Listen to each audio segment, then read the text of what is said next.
Mm-hmm.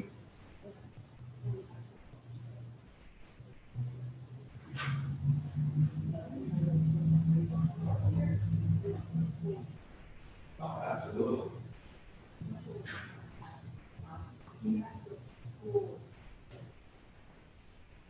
Mm-hmm. Right.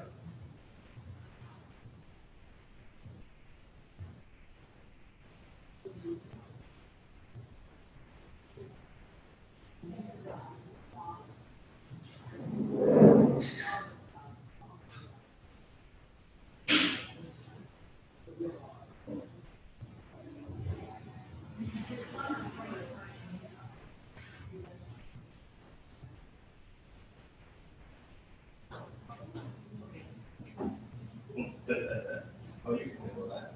Okay.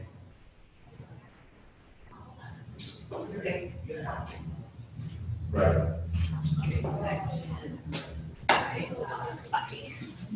Yeah.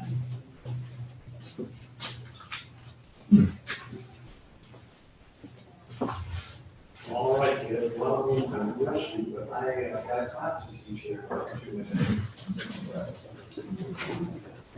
Absolutely. I'm glad to hear it. Congratulations. And, keep you posted. Okay, take care.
I managed to always put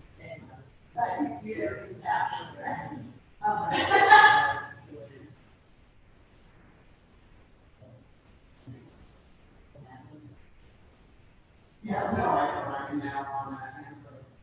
Just FYI.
Sorry I'm late, I was ready, Mike. I was waiting for you to come back in so I could. There you are.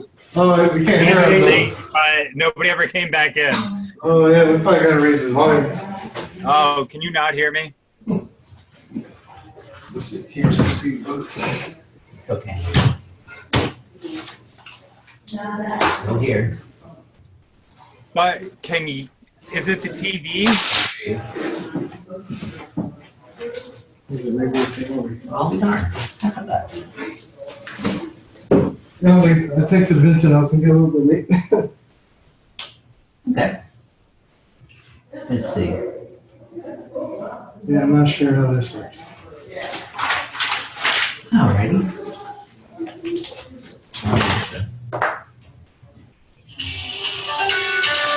Here's something.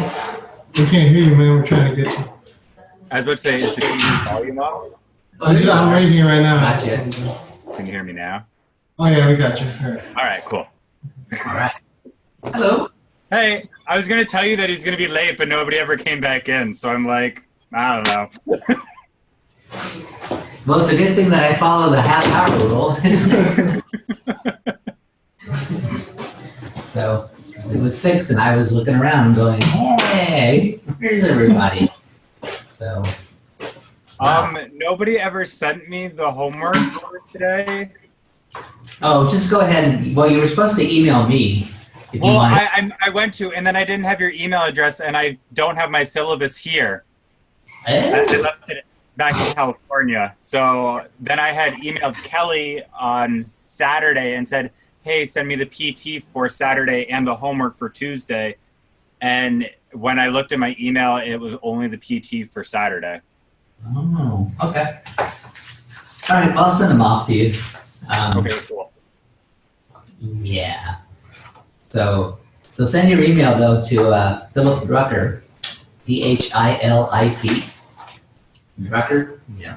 at hotmail.com, and just send me an email and I'll just send it back to you, because I don't have your email top of mine. I might have it in my account, I might not. So I don't think I do, but I might. So let's just do that. So. Okay.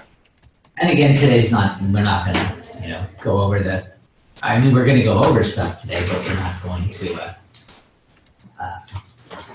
you don't have to have anything prepared for today. We're just doing the Okay. last. No big I deal. just sent it to you. Okay, cool. So where's Mr. Will? Anybody know? He said he wasn't feeling that good. I don't blame him. A lot of people seem to be sick this week. So, It's flu season now. a lot of people seem to be not feeling good these days. This doesn't surprise me. All right.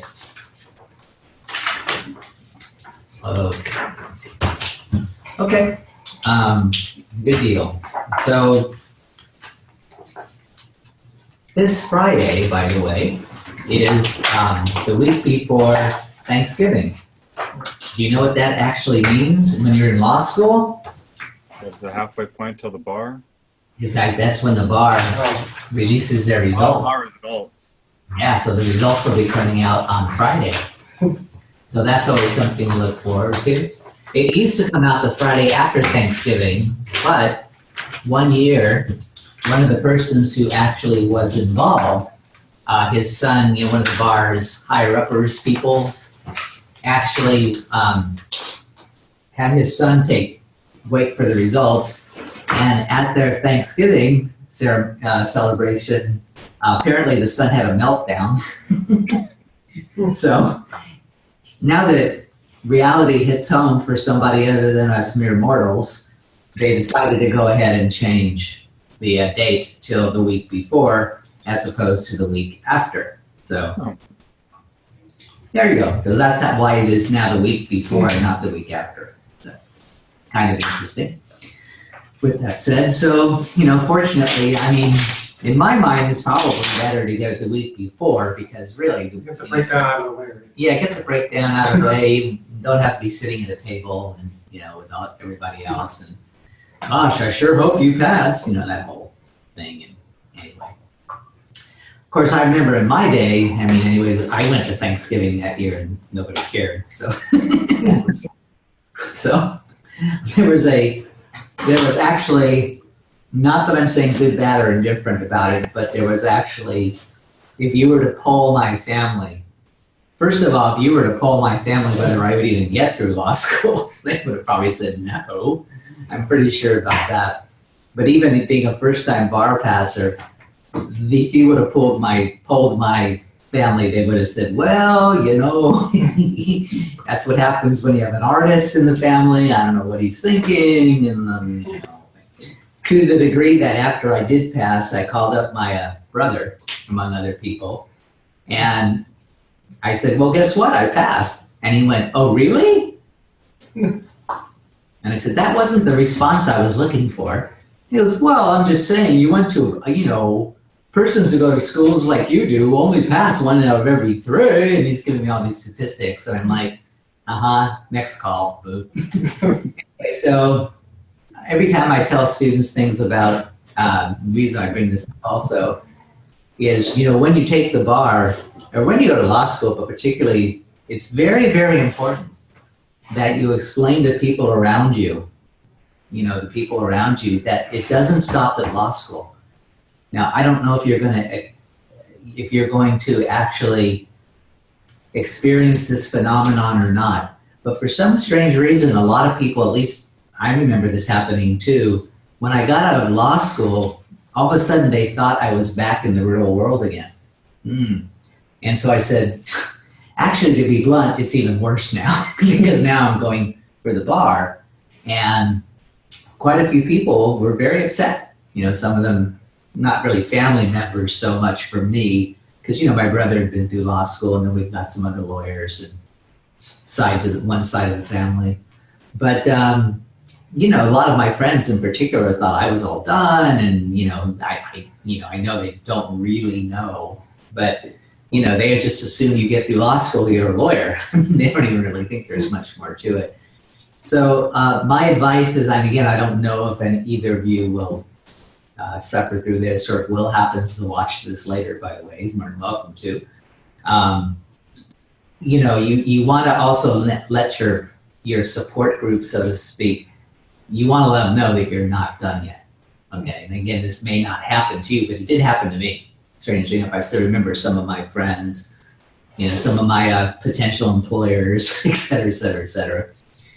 So, make a choice, right? I mean, I could have gone back into the real world, but then again, I can tell you in my situation, I would never pass the bar, so not possible. So I was a 15 to 18 hour a day guy, and believe me, I used every hour to pass that test. So naturally speaking, I'm not a good test taker, and back then I was hideous, so it was really bad. Anyways, but I could paint a picture for you, no problem, but take a test. I can only say I wish, right? Anyways, with that said, so make sure that they're on board for the next, couple of months afterwards too. Just make sure they understand it's all one piece of the puzzle, right? And you got to run through the finish line, right? I mean, don't give up until you get through the bar, right? Then, day after the bar, do whatever you want. Most people, actually, it's very interesting. What they feel the day after the bar, strangely enough, you would think it would be relief, right? But they don't. Most people don't feel relief. Most of the people that I've talked to over the years don't feel relief. What they feel is a sense of lostness. Now, where that comes from, I don't know what exactly the word for it is, because you won't feel it too many times in your life. But after you go through law school and then after you take the bar, all of a sudden, it's really the first day in your life for 4 years where you have nothing to do. I mean, you literally have nothing to, or so you will feel. Because all of a sudden, all these things that have been, this sort of thing that's been in your life for all this time, right? And all of a sudden, it's gone. And you're sort of sitting there going, what do I do with my 15 to 18 hours?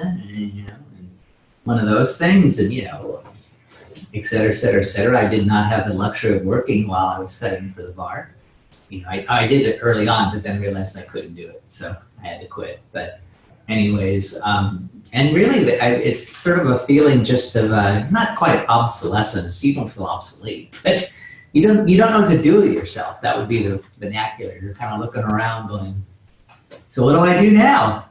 And you're looking at these big stack of books, and you're like, "Oh, none of that." So start there. But it's almost like rebuilding your life. It's almost like rebuilding your schedule. It's almost like rebuilding,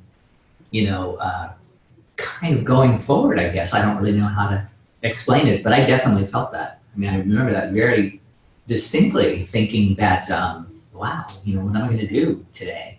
What am I going to do tomorrow?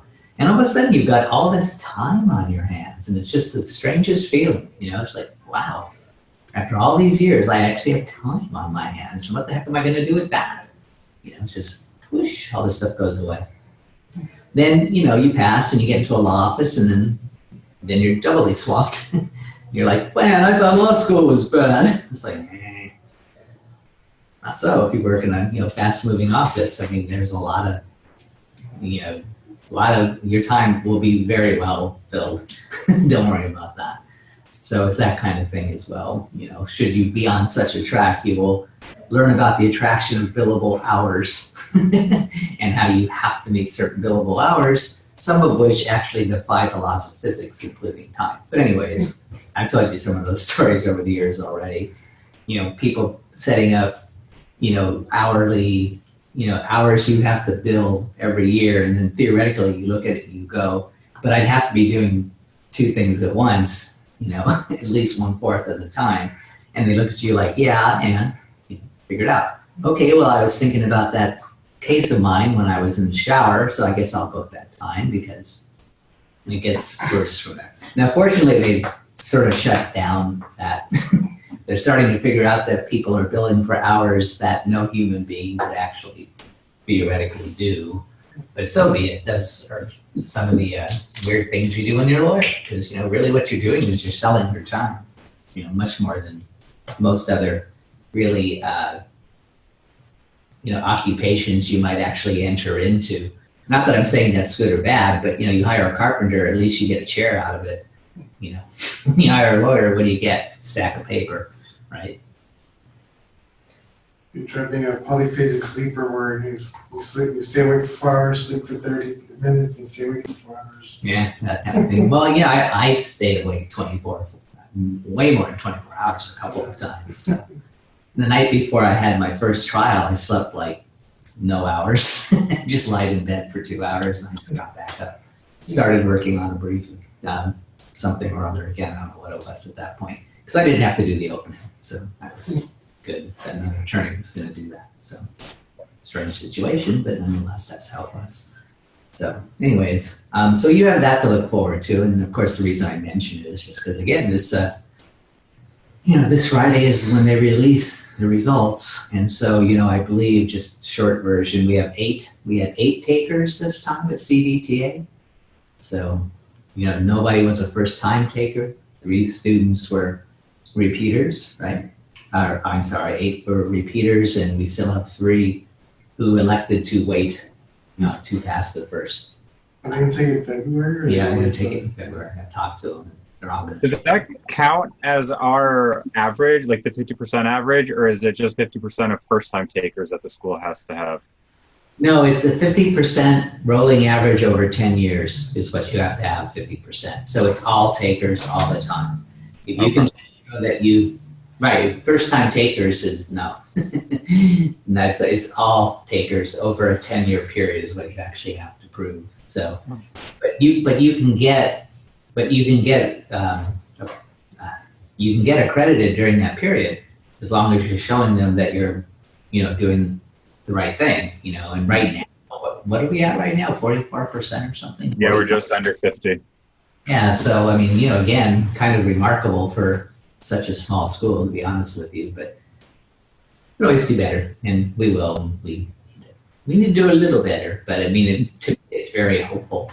Having worked at schools with like 5% bar pass rates and things like that, it's pretty pathetic. Anyway. So anyway, so that's what everyone's kind of looking at right now. Again, if you think that some of your, well, not really students here, but if you do talk to some of the students, maybe perhaps some of them that work here, they seem a little nervous this week, then they probably are, quite frankly, to be honest with you. So anyways, but like I said before, you're going to be the class that all 3 of you passed the first time. So I'm not taking no for an answer, and that's all there actually is to it. So there you go. All right. So we'll work on that as well. Okay, cool. So Along those lines also, we'll see what happens. Again, it's a little scary to think that the pass rate is going to be 27% or something like that when it comes out. But again, I wouldn't worry about that because really more with the baby bar than the bar, to be honest with you. But even to some degree with the bar, it's, some students really shouldn't be there, okay? They just shouldn't. They go to these schools and you can't even really necessarily even blame the school, to be honest with you, because a lot of times they just have like a correspondence program, or they just have like an online school that doesn't really check attendance, or, you fill in the blanks. And so, you get what you get. You go online, and again, I'm not naming names, but if you see a school where the tuition every year is $4,000, I can give you any number of reasons why it's $4,000, but let's just leave it as you get what you pay for. Okay, you just get what you pay for, and that's what you're going to get. You're going to get $4,000 worth of law school, and for some students, that's just fine. Believe it or not, there's apparently a numerous amount, a very bigger amount than you might imagine, of people who must be one of two things. I figured it out. They're either insomniacs or they're vampires. It's got to be one of the two, because they do all their work at night. I mean, they don't even start working till like 8 or 9 o'clock. Even then, some students, they start working like 11 or 12 at night. I work at night. And it's very strange because you get a lot of law students that do that. The online students, quite a few of them will actually work during the day, and then they won't actually even put on their sort of night, law school caps until very early in the morning, because particularly with online classes, you can watch you can watch it on I always call it pay-per-view, but it's not. You can always watch it afterwards, right? They tape all of the lectures, and you're more than welcome. And my law schools think that they would prefer you watch it live, but you don't have to. Okay, you can see it on. I always call it on demand or pay-per-view, but anyways, what I'm saying. Archive copy, I guess, would be the PC way to explain it. What did you watch the archive this week? Also known as pay-per-view, or whatever you want to call it. And so you do get a lot of students like that too, that do these kind of things, and for them it's fine. They like doing things like that, and they're used to doing things like that, and they're very self-motivated, and they don't need people looking over their shoulders. To be honest, they tend to be older students that do that. Most of the younger ones are a little bit more like, you guys are kind of, just so we're clear, you guys are kind of in the middle, actually, for me. But it's, the younger ones tend to be a little bit easier to, basically distract and things like that. Whereas older students tend to, this is what they like to do. Big advantage, right? See, it's always a bigger advantage if you like your any school, but if you like your law school, it's even a bigger advantage. That's why I always think to myself, why would you start a law school where students didn't like to go? How in the world does that actually, promote learning? How does that promote much less excellence? You know what I'm saying? If you feel like your law school is just like, it's your law school, your school, whatever you want to put it, your job even, in my opinion, should not be a war of attrition. Okay, you shouldn't have to sit there and figure out who's going to wear out who first. This is very, what's the word I'm thinking of? Antithetical. There's a great word I haven't used in a little while. Antithetical to the actual learning experience, right? Why would you learn more because you're having a horrible time? Someone will have to explain that to me someday, but anyways, so be it. I imagine there are professors and deans out there who say, well, I had a horrible time and so should you. Well, I had a horrible time and thank God for you guys, I learned. Okay, eat that, there's no point in it, right? It's just a distraction. In fact, I would have just preferred that my administrative body and professors had, the less I saw of them, the better. That's all I knew. Well, that's how I kind of went through undergrad. I really liked studying after midnight because everyone's asleep. Mm-hmm. The phone stops ringing. No one's replying to your messages anymore. Well, it's real quiet. It's really quiet. Yeah. You can get work done. You get a lot of work done. Yeah. That was, I would always when I was in college, I would always work between 12 and 4 at night because it's really quiet. So of course I had the opportunity. My classes didn't start till 11. So make sure that Yeah, the earliest class I could take for the most part was 11 o'clock. Because remember, when you're an art major, it's 3 hours of class.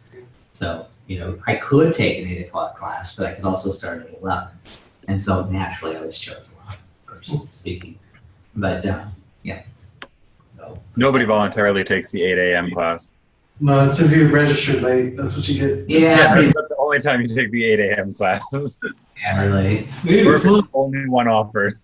Yeah, what does that look like? 8 o'clock in the morning. Anyways, but yeah, so you never really know about things like this. But on the other hand, each person does what they do, right? Each person just does what they do. So that's fine, whatever they want to do. But anyways, the whole point of all that was just that, here we are. And again, yet another the Friday before Thanksgiving. Here we are again, right? And so that's what's looking at. Of course, it's always a monumental day to me too, by the way, because my birthday is November 17th, which is actually a fairly, it's not a great birthday day, by the way. Most people think it is, but it's not. Because what tends to happen is you get, if you were to get one, but what tends to happen is you get your birthday present, your Thanksgiving celebration, and whatever your religious holiday gift is, all of a sudden it's 3 for 1 because it's 17th, 24th, and then it's usually That's how mine is on January 18th. I just got everything for Christmas, and mom and dad are like, "Oh, we already got you your present. Sorry." Yeah, pretty much.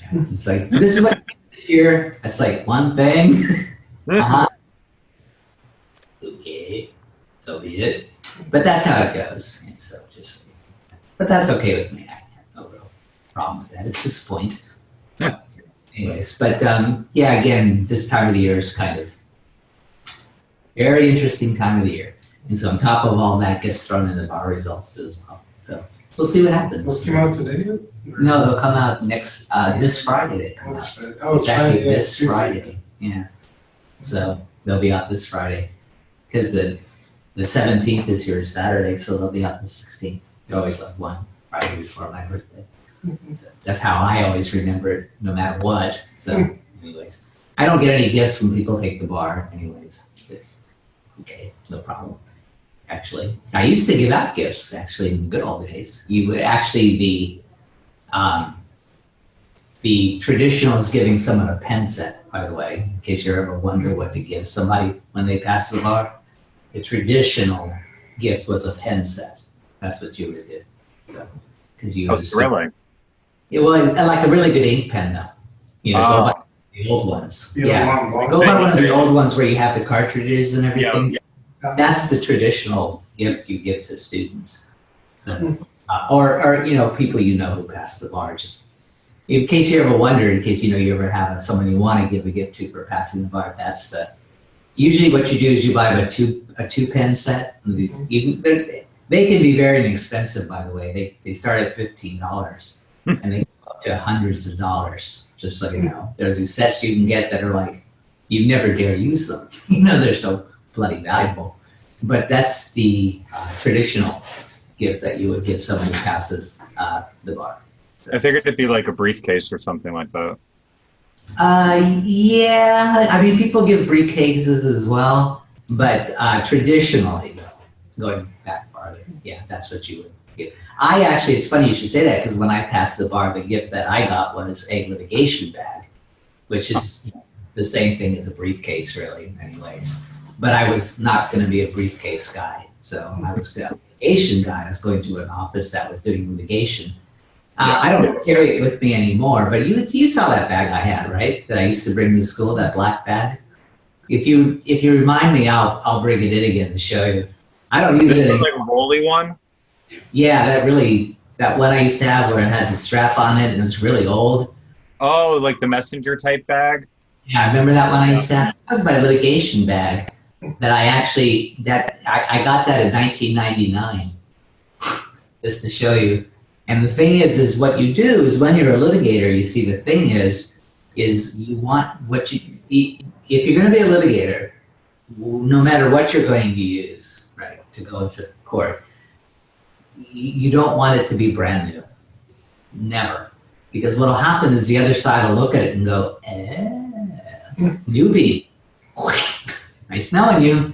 And all of a sudden you've lost a step already. So what you do is you get a bag like the one that I got, and then you beat it up mercilessly as quickly as you can. Basically, so it looks like you've used it before. And then, of course, you hang on to it because the more beaten up it looks, the more people worry about you. So you laugh, but that's actually true. Well, that's like with England and the barristers, right? Yeah, they talked about that with the wigs and how you always wanted to buy somebody's wig off of them because the older the wig, the more business you would get. Right. Well, yeah, that's true, actually. Well, you know, you should see those. Well, they've got those plastic wigs, and they're really cheap looking, you know, and really bad looking. Or you could have a horsehair. The traditional ones are made out of horsehair. But anyways, so if you get those, you'll probably get, you know, just look in the line and you get the most, you know, good looking wig, and that would be about it. So we do litigation bags for each other, and you look across the middle, you know, that kind of thing. So anyway, so yeah, so that's, you know, why I had that bag for so many years. But now that I'm a civilian, now I just have a backpack, which is just fine with me, quite frankly. I've always wanted a backpack. It's one of those weird things where it's like, but I'm a lawyer, I can't have a backpack. Oh dear. Now I can have a backpack. Yeah, litigation backpack, that's what that is now. So, yeah, I don't know what would happen if I walked into court with that. I'm actually not exactly sure. Might be interesting, who knows? See, I already told you about suits, right? So you start with blue and you end up with some neutral color. We already know that rule now.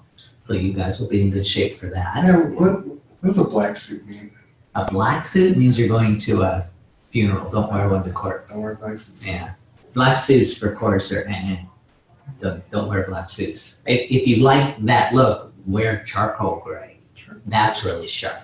You know, the people across the way will look at you and go, I have a charcoal gray suit that I actually still fits me, even I found out the other day. But yeah, charcoal gray is a very good suit to have. Black is like, don't wear black. Black would be you're either going to a funeral or a party, so don't wear one to court. So, although some attorneys do, but you know. Well, it's up to you. You know, fashion costs. So do as you will, but I would never wear a black suit to court, ever. Never. No party in litigation. You don't want to litigate a party? Yeah, exactly. Litigation party? Something like that, yeah. So very rarely would you see a black suit. Charcoal gray would be the choice if you want to have a dark. So, I say anyways, I don't know if everybody would agree with me, but yeah, I don't know. That was my style always. Anyway, so yeah, so okay, so that's all good. And let's see, where else are we now? Because again, you guys are, you know, you're through your midterms now. You're coming up on your finals for your, you know, wow, for your first year. I mean, just think how close to the end of the year we are now, and then, you know, next year you got a couple of months, and essentially by April you're gone, right? 3 more sets of tests. I know, isn't that amazing? Yeah. I mean, I would venture a guess to say your chances of getting your JD are quite good at this point. I'd be willing to bet you'll get them. Yes, I would. As long as I don't run out of money and as long as I don't stop breathing, I think I'll be okay. Well, you might even be able to stop breathing. Who knows? Just as long as I don't run out of money. The other one's not optional. So. Hey, I'm not sure about the other one. Would we accept the blue student? Sure, why not? I'm just kidding around. But anyway, so yeah, that'll be fun. So yeah, I mean, you guys are getting real close. You know? So good for you. I mean, again, remember, for whatever it's worth, you know, you already know, but you know, you'll even know more as you go forward. But you now know 99% more law than 99% of the population. It's kind of an amazing thing, really, when you think about it. I mean, everyone always talks about too many lawyers, but how many are there really?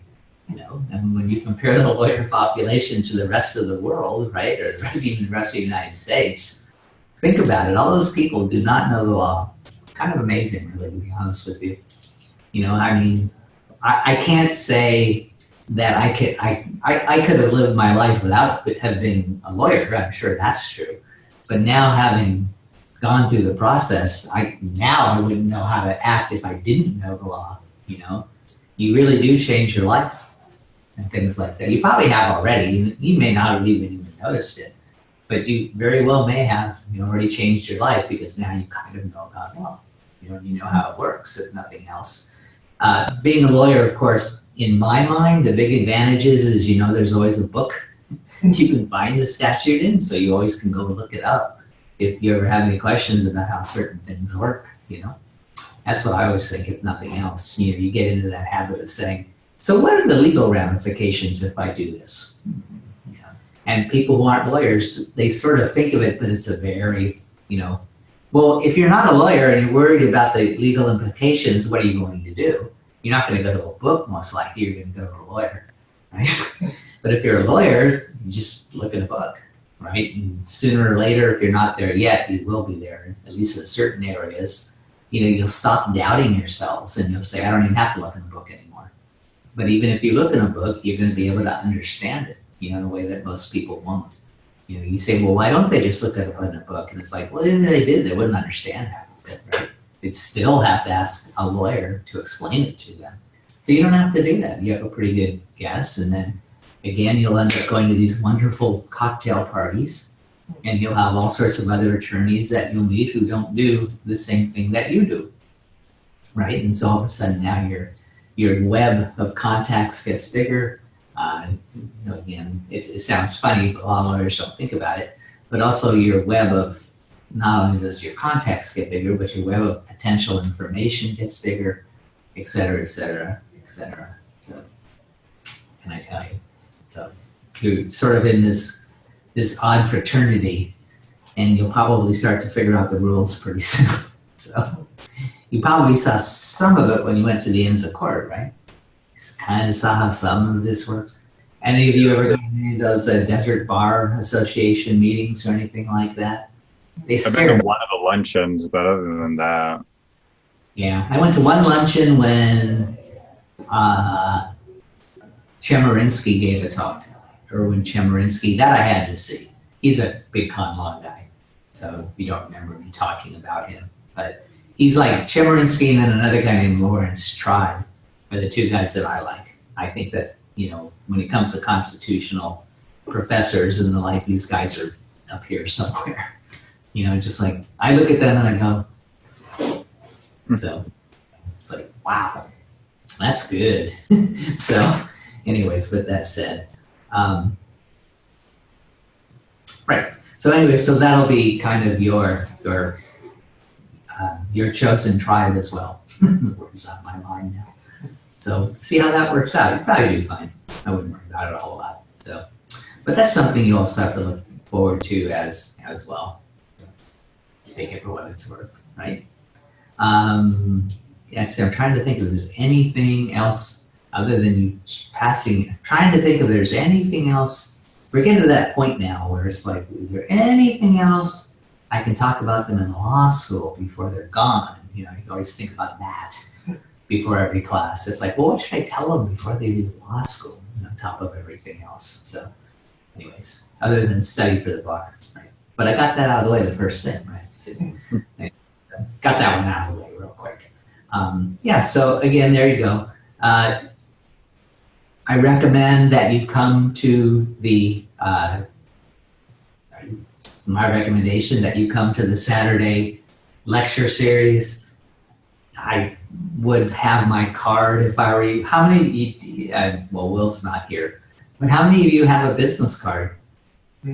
Go print one. What's wrong with you? What do we put on there? Just law student? Yeah, just say law student or whatever you want to put, but just get a nice plain one. Just get a nice, if you want to impress someone, get a very plain card. Don't put any pictures on it. Just use a nice script. Put your name, put your whatever your information is. But if you want to make it fancy, put it on fancy paper.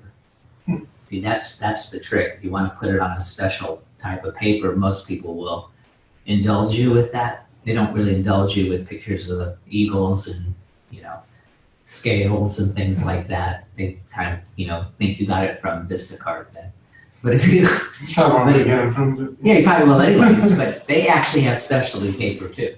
So, you know, I had a business card for many, many, many years, and it was like this super simple card, but it was, I always printed them on cream colored, special kind of paper that I knew about, because I used to be a printer, a specialty printer, so I knew about this one paper that was really, really cool. You know, it's kind of a papyrus blend. And so there was always, if you looked at my old cards, they just looked really super simple. It was just my name with attorney at law and then the information all in, you know, pretty straightforward script and everything like that. But the paper was really nice, and people actually remembered the paper, believe it or not. So it's kind of a, don't get plain white, get like cream colored thing. That's also another hint as well. I mean, just psychologically, cream is a lot more inviting, just so you know. So cream colored card is really nice. That's what mine looked like for, I don't know, when did I start getting those cards? Gee, that's for about 15 years. It's the same design, never changed it. Never had a reason to, except when I moved, you know, my address. That was the only time. So anyway, from those good old days when I started my practice in, when I lived in, of all places, Woodland Hills for a little while. Not very long, but for a little while I lived there. And so that also answers that amazing question, which a lot of people ask me to this day, which is, why is your phone number 818? Now you know why. I've had the same phone number for 20 years now. And I used to live in Woodland Hills for a little while. That's where I got this number. And so very shortly after I got the number, they changed the law, which you could keep your number, right? Change carriers and keep your number. I assume you two are too young to remember that, right? When cell phones first came out, you couldn't, if you changed plans, your old plan kept your number. So that's how they kept you kind of locked in, because you couldn't change plans without losing your number. Then all of a sudden they figured out that was pretty much anti-consumer. They finally changed that. Anyways, one of those other interesting changes that has happened in my lifetime. It's not up there in my top 10, but it's pretty good, just so you know. I think of it fondly. That was good. Anyway, so these are all the things, you know, you should start to, you know, to think about at this point. I mean, why? I don't want to sound, you know, less than, I mean, again, whatever you're going to do, you're going to do, right? Everyone might already have their path. You might just stay with where you're at, whatever, if that's an option. But I would start thinking now about what I wanted to do when I got out. You know, there's no reason, if you want to work in a law office, that you can't start talking about it now. If you have people to talk about it already, great. If you don't, find some people to talk about it, right? May as well. The other thing too, I would always recommend, I can't begin to tell you, the worst thing you can do is come out of law school, pass the bar, and then have nothing to do. Do not do this, okay? A lot of students do that, not older students, okay, but a lot of the younger ones do. Not a good idea, okay? You don't want to sit around and just send out resumes and things of that nature. I mean, everyone says that doesn't work anymore. I have news for you. It never worked. That's how you get bad jobs. If you want a good job, you have to be more proactive. And so one of the things you should think about is, at a minimum, is two things. One would be interning, okay, and the other one would, of course, be working for a charity or something like that. Some kind of, there's many, many charitable foundations out here who would love to have, you know, law students, even ones waiting for the bar. That wouldn't be a problem at all. You're way better off doing those things, even if they're unpaid, to be honest with you, because first of all, it looks like you're motivated. Second of all, you get to put that on your resume. And I'm telling you right now, if your resume doesn't say to present, nobody's going to hire you. I think that's, I mean, I can't say nobody, but you basically have just cut your potential office. I don't even know what to tell you, what you just did. So, and again, you know, I've worked in plenty of law offices, all sorts of different things. And if you're not doing something now, that's bad. That's probably the worst thing you can have in a resume, is not have anything, never be unemployed. Okay, always at least have something that you do, something you go to, right? I'm not saying make up a law office, by the way. Some people suggested to me, Well, I could just say I'm a sole practitioner. Yeah, I think they know that one. I mean, if you are one, so be it. Put it down there. Tell them about your experience. If you're really doing something, that's not a problem. But if you're not, don't say you are. I mean, that's kind of weird, to be honest with you. That's a little odd, to say the least. But that's some of the things you want to think about. I mean, I would be thinking about them right now. I was thinking about them when I was, at pretty much the point you're at now. Coming into the last 6 months, I started to think, well, what am I going to do when I'm waiting for the results? What am I going to do, fill in the blank? And that's actually when I got my first job at a law office. So I knew somebody who agreed to bring me on, not as an attorney, of course, yet, but as a law kind of person, kind of a clerk type thing. So that was pretty cool. It was good. And it paid very little. She didn't pay me, but very, very little. But it was worth it. It was definitely worth it, though. And also it's good to, if you ever do, one of the things you might want to do, I will tell you what the best thing about that job was for me, anyways, was mostly what I did. I mean, and it's funny because at first you don't think about it as being all that attractive, but mostly I was responsible for filing. I mean, all offices need people who file, right? Eventually, whatever is in that in and out tray has got to go into a file, right? Sooner or later, it's got to go. And so most law offices have someone, if they're big enough for sure, but most law offices will have someone who's pretty much dedicates most of their time to filing, because otherwise, you don't want to get out of hand or anything like that. But that's always a good way to offer your services, is just say, I'm willing to file, right? So how can they lose? Because everybody needs someone to file, right? Now here's the advantage though, and you can make a deal with them, so to speak, an unspoken, unwritten deal. But one of the things that was really great is that a lawyer that I was working for, she said, I don't, if I were you, I would read them. You're more than welcome to read them, to see what they look like, to see what's going on, to see, et cetera, et cetera, et cetera. In other words, I want you to file, but you can read them. She's like, I don't have any problem with that. This is gold. I'm telling you, that's gold. If you can get that kind of deal and you really have nothing better to do, to be honest, do that.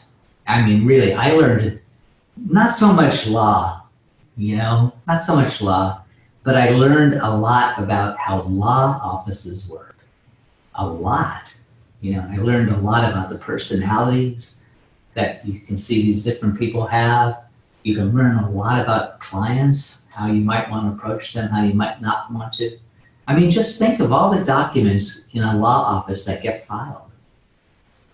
It kind of reminds me of this class, You'll see them all if you do that. I remember seeing opinion letters and, I remember seeing certainly many briefs, lots of inter-office memos and stuff like that. And lots of, motions, lots of documents, and just seeing how everybody did it, and just seeing, what they, were doing and what they were, I would sit down and, some documents are better than others. I mean, some you don't want to read. They're, super technical and things like that, and boring. But complaints were always tons of fun to read. You'd be flipping pages going, they did what? You'll eventually get to a couple of those. Who's dumb enough to do that? Oh, and you're reading probably like, oh man, that's some crazy stuff going on there. Anyways, whatever you think, one of the things I will also let you know from that beginning to the end is, regardless of what part of the law you're in, some might be better than others if you apply this logic. But you will be surprised that by the end of your career, people are so much more creative and have done things that are so much worse or so much better than you can possibly imagine. So lawyers is one of those groups of people that you will know, I'm telling you this, you will know that people are more imaginative than you can possibly imagine. That truth is always stranger than fiction.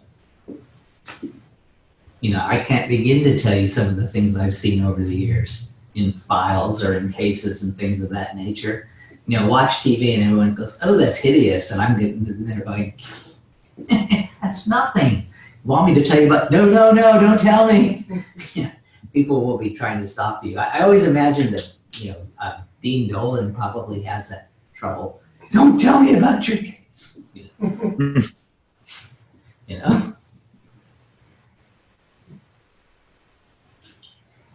So criminal law being what it is, and everything like that. But yeah, and I did do, like I said, a very little bit of criminal law, but I realized very quickly it was not for me. So anyways, that's just not for me. I just did not have that personality. So, and I admire people that do, to some degree. I really do. It's just not me. Now I don't want to be that brusque, but I would look at paperwork and say, I hope they hang him. Okay, I'm not the right person to represent you. Okay, just you know what I'm saying? I'm just not the right person to do that. I get all the constitutional things, but that's I'm not being in that position. So let's move on from that. So anyways, with that said, so that's the things that you should be thinking about. Traditionally, you might want to try the DA's office. You might want to try the public defender's office. Traditionally, lots of openings, lots of opportunities and openings for you, things of that nature. But at the same time, try to expand your horizons. Especially out in the Coachella Valley. It's starting to become a lot more, since I've been here anyways, and then again we're going on like 8 years now. But this will be my seventh. The end of my 7th year here will be in December 22nd. So that's the day we actually moved out here. So I'm going into my 8th year, and I can tell you that already, since I've been here, the opportunities for lawyers has gotten better. I think I see a lot of things out here that really didn't even exist, more than 5 years ago. Who would have thought that you could go work for, a marijuana farm or a dispensary or something like that? Just start there. And then work your way into many of the other types of opportunities you have, really, for because it's really it's just like anything else. You just want to move somewhere where they're growing, right? It's the same thing always. Whenever you talk about where should I, if you ever want to know, I will tell you. After all these years, the big secret about buying real estate. Are you ready? Wherever you find a city where the economy is going up, buy there. Because the land will go up with the economy. Whenever they're hiring, whenever they're fill in the blank. Whenever you see a place where the economy is booming, buy real estate, because the real estate goes up with it. We don't really have, gold rush anymore. You should expect that that's probably going to be pretty good property. It's probably not going to all of a sudden become a ghost town. Right. On the other hand, if you happen to invest in something like, a military town and then shut down, well, you end up being this Kilo, right? Suzette Kilo with their little pink shack. It does happen, right? I'm not saying it doesn't.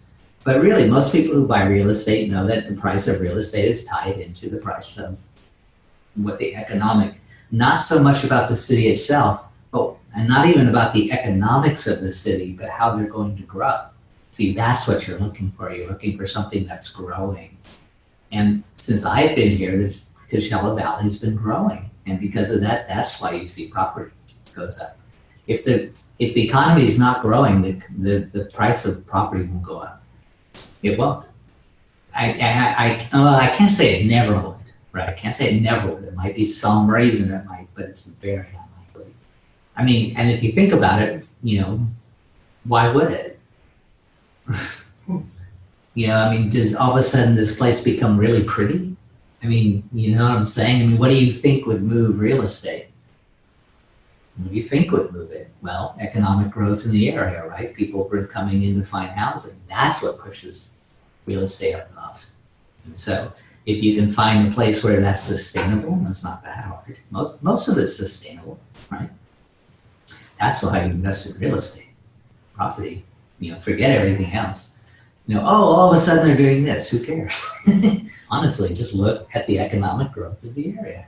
If it's on an upswing, good, right? If it's sort of peaked right now, don't buy.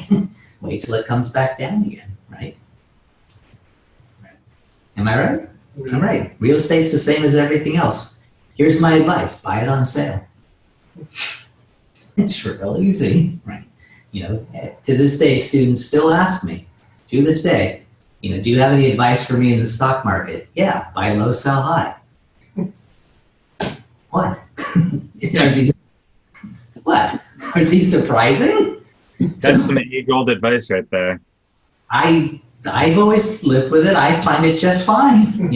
I go out and, in all things, I look for things when they're on sale. Why wouldn't you? Right? Now, of course, I'm being a little facetious. Businesses do go out of business, so when you buy them at a particularly low point, you might be taking some risk. That's true.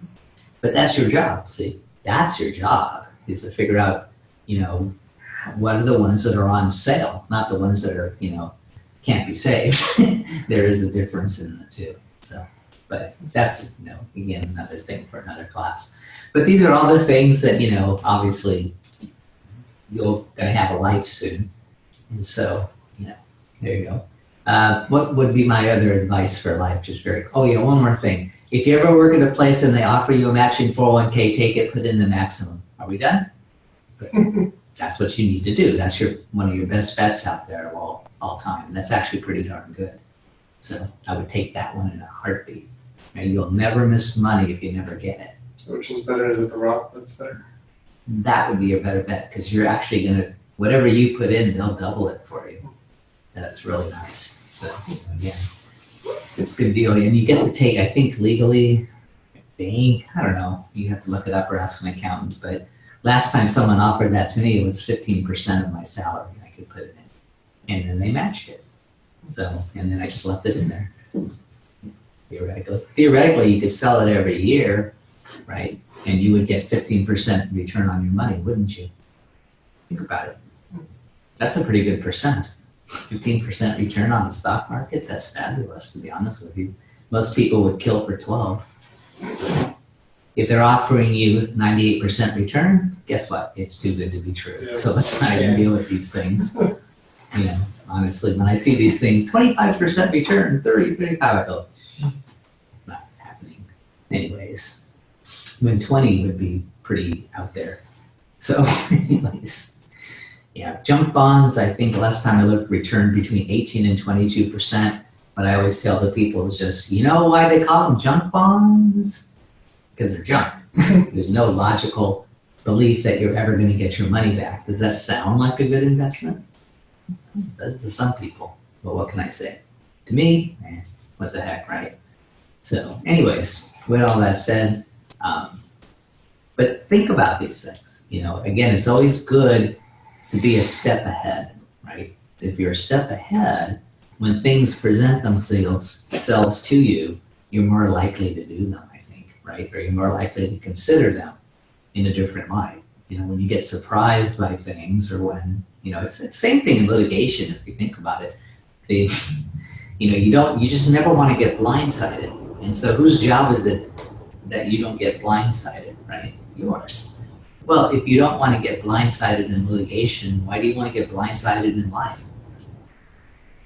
To me, that's never made any sense. Now, with that said, no matter how hard you try, I would be one of the persons who believes there are powers beyond our control.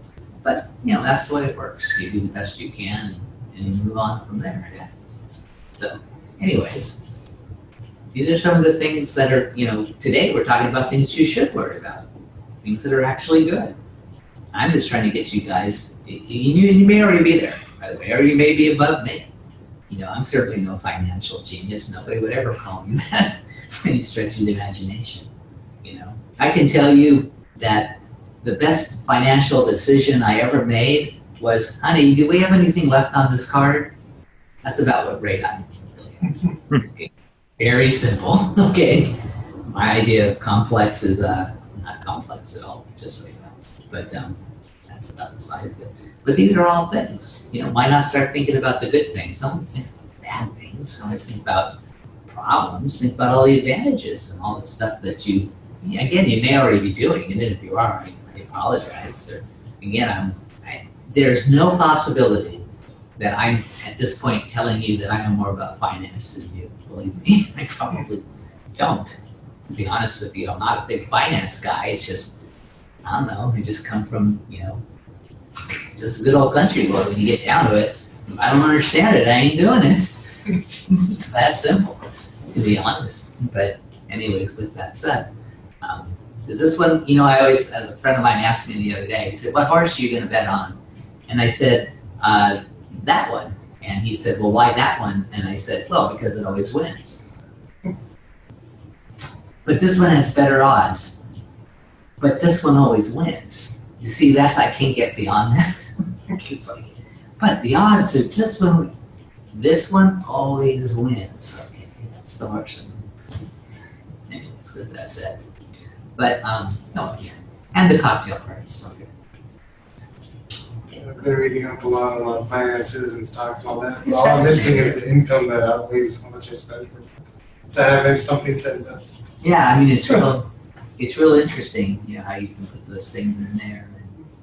And, you never, if you never get the money, you never miss it. So like if you sign up for this 15%, from day one, you're just going to get the same check. You're never really going to think about it. Honestly, I never did. So, at all. But, it's all those types of things that it's not a terrible idea to be thinking about now, right? I can already tell you, even again, to me, it's a very simple, straightforward, feel very confident that you will always, when you get out of law school, at some point, you pass the bar particularly, but at some point you will receive offers that you just can't imagine. You're going to be surprised. I can't say there's people who don't go in one job and stay there their whole life, but you're going to be shocked. Tell me what business, name a single business, any business, that couldn't benefit from having someone with a JD in their office. Even a JD, much less being able to practice law. Tell me one business, one, that wouldn't benefit from having someone who got their JD degree somewhere in the building.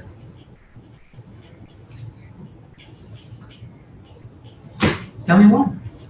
They all benefit from that. They all do. That's the nature of the beast, because every business that ever existed has to do what? At a minimum, they have to comply with the law, right? Now that sounds simple, right? Okay, let me try that again. You have to comply with federal law. You have to comply with state law. You have to comply with county law. You have to comply with city law. If you live in a gated community, you have CCRs, right?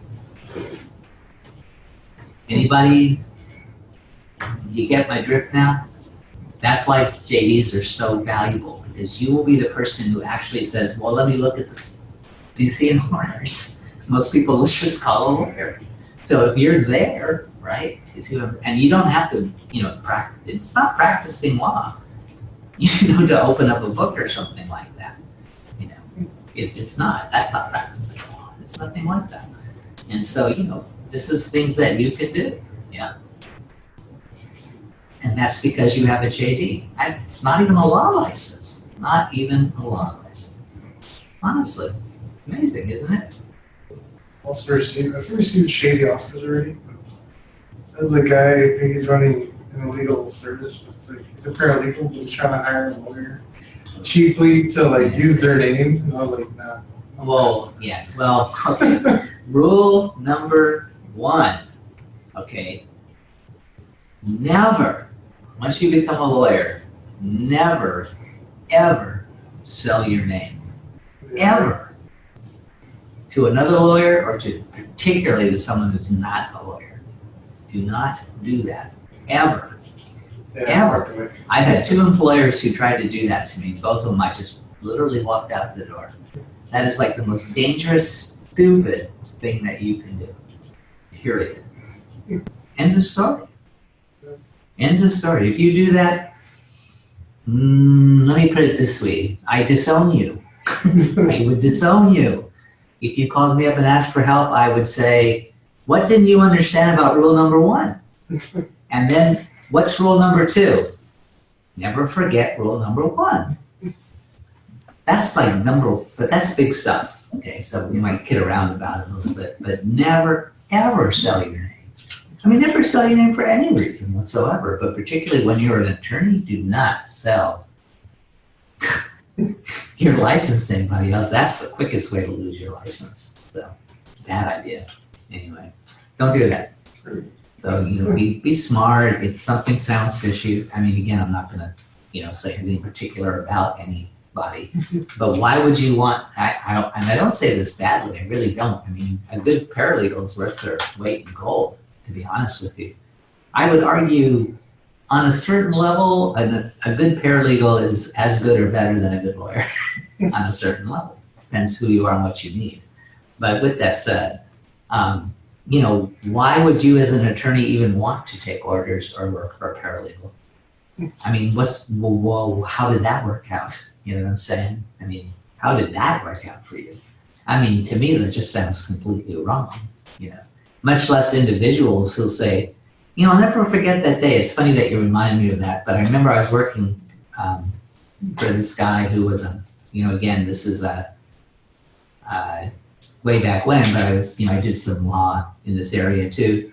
I was working, and all of a sudden, he comes in my office, and everything was fine. He was in the music industry still. And he comes over to my boss. I'm not going to say anything else, but and he puts this letter down in front of me, and he says, "I need you to sign this." And I said, "Do I get to read it?" And he said, "You don't have to." Well, what do you think I did? Not sign. What? I quit. You quit? I quit right there. I said, "So you want me to sign this, and you don't even want me to read it, right?" And he goes, "Yeah." And I said, "Do you expect me to do this as part of my job?" And he said, "Yes." And I said, "Then I quit." And he thought I was kidding. He really did. Now, of course, when I picked up all my stuff and left, he didn't think it was funny anymore. And by the way, I never went back, just so you know. So if you think I'm just talking the talk, I'm not. I walked the walk on that one. I just said, this is ridiculous. And you know what? The funny part is it was an interesting company, but there's something I didn't like about them. The whole thing was going on. It's not a huge office, but something about it. Just, that kind of thing. Just so I'm clear, though, I did not work for this guy 40 hours a week. He was one of the persons I was working for. And so I would go to his office, and I'd spend another day at another person's office, because that's partly why I was reviewing their files and stuff like that. And it was long story. It's the music industry. You have to do that every so often and figure out what's going on. Anyways, there's always something that I just didn't like about this. Something that really bugged me. And sure enough, this is true. So, I quit and I went and never thought about it again. Many, many, many years later, and I'm not going to say a whole lot about it, but they did a TV show about this guy. What does that tell you? And it was on, this is the last hint I'll give you, it was on the ID channel. Oh. Whoa, huh? And I'm like, You got any hints? I'm like sitting there and I'm like, I swear to this is true. And I'm going, and it comes on TV, right? And I said, and I was like, and I go, man, remember that guy I was talking about? That's him. And she's like, really? And she was like, that's him. You meet a lot of interesting people when you're a lawyer. I'll put it to you that way. So be careful. It's interesting. People will certainly, take advantage of you if you let them. I have unfortunately, very little doubt in my mind about that. Right. But anyways, I would imagine you will probably never actually work for someone who ends up on an ID channel show. But again, I didn't expect to do it either, right? But there you go. And the odds are not in your favor for that. Yeah, it's pretty unlikely. I always thought my worst case scenario would be 60 minutes or something like that. That was always my thought. And the funny part though is my story is actually fairly, it's funny, sorta, in kind of a macabre way. But I know other persons, who I went to school with or knew them over the years. And we all have horror stories about people we worked for that are just like, thank God we got out, you know, when we did and that kind of stuff. And, you know, all sorts of different stuff like that. That's not real unusual. You know, I watch these late night TV commercials and I know that half of them are just scams. You know, they really are, in case you ever wonder. You know, most of the people absolutely, positively cannot do what they're telling you they can do. Particularly the tax ones, those are really bad, you know. The ones that say that also the planners who say that they'll get rid of your debt and stuff like that. Again, I'm not pointing at any particular person. I can't say they all don't work, but if you see a late night TV show, not good. Okay, not a good start for these people. Can't say it doesn't work for some of them, but generally it's not a good start. Just, you know. My next in line with that would be plastic surgeons. When you see commercials on TV for plastic surgery of any kind, be very careful. These guys tend to really, sooner or later, again, I'm not naming names, I'm not saying all of them, but sooner or later, you start reading about these guys and it's like, ugh, really? Not good at all. Anyway, so that's, so, all that stuff. Okay, so that's all the things that you have to look forward to. And, but, you know, just be aware. That's all I'm saying. There will be people out there who will respect you because you're a lawyer, and there'll be people who will try to take advantage of you because you're a lawyer. Just so you know, by the way, there will be people who hate you just because you're a lawyer. I've got news for you. They're out there. You'll run into them sooner or later. I already have. Yeah. That's shocking to me. I mean, really, some of the stories I could tell you about just running into people I barely even know. And, you know, they're just mouthing off and foaming at the mouth and spitting at me. And I'm like, what the hell, man? Well, you said you're a lawyer, right? Okay, guilty. What do you want? And they just go on and on and on. But the funny part about even people like that, though, this is what I've learned to be true. Even people like that, when they need a lawyer, they find your phone number. And all of a sudden, things change. You know, because when you're hurt, all of a sudden you realize this is the person who will protect you to some degree. And they don't seem to realize that, or at least in the past they've been let down by someone else, which, again, does happen. Doesn't mean the attorney was bad, by the way, by any stretch of the imagination, just so you know. I mean, there's lots of things that, you know, potential clients can do, or even clients can do, that you shake your head and you say, why would they do this? You know, what in the world did you do that for? You know, again, to this day, it's never ceased to amaze me how many clients or how many witnesses or how many fill in the blanks would literally say to me, what do you want me to say? The truth? I said, just tell the truth, you know. Well, but if I said this, it would look really bad. I said, yeah, and that's also, you would be probably thrown in jail as an accessory. You sure you want to say that? Honestly, you laugh, but I actually remember the person I'm thinking of right now. Like, you really want to go to be an accessory murder? You sure? You know, okay, your call. Okay. Anyway, so that kind of thing. But again, you know, what can you do?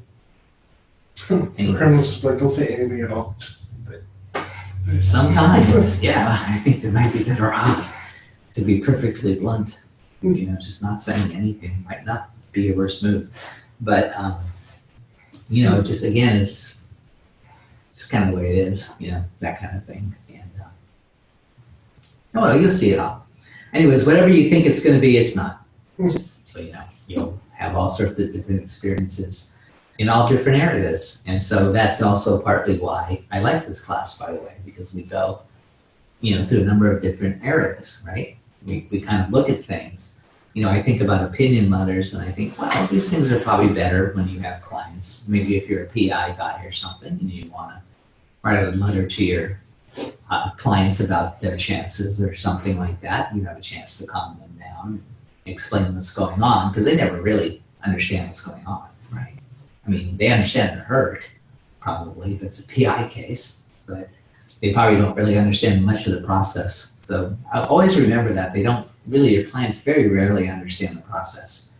And they have very, I don't really know the word for it, but I can't say it's a bad thing because I don't want to say it's a bad thing, but they always think whoever your client is, justice is always on their side.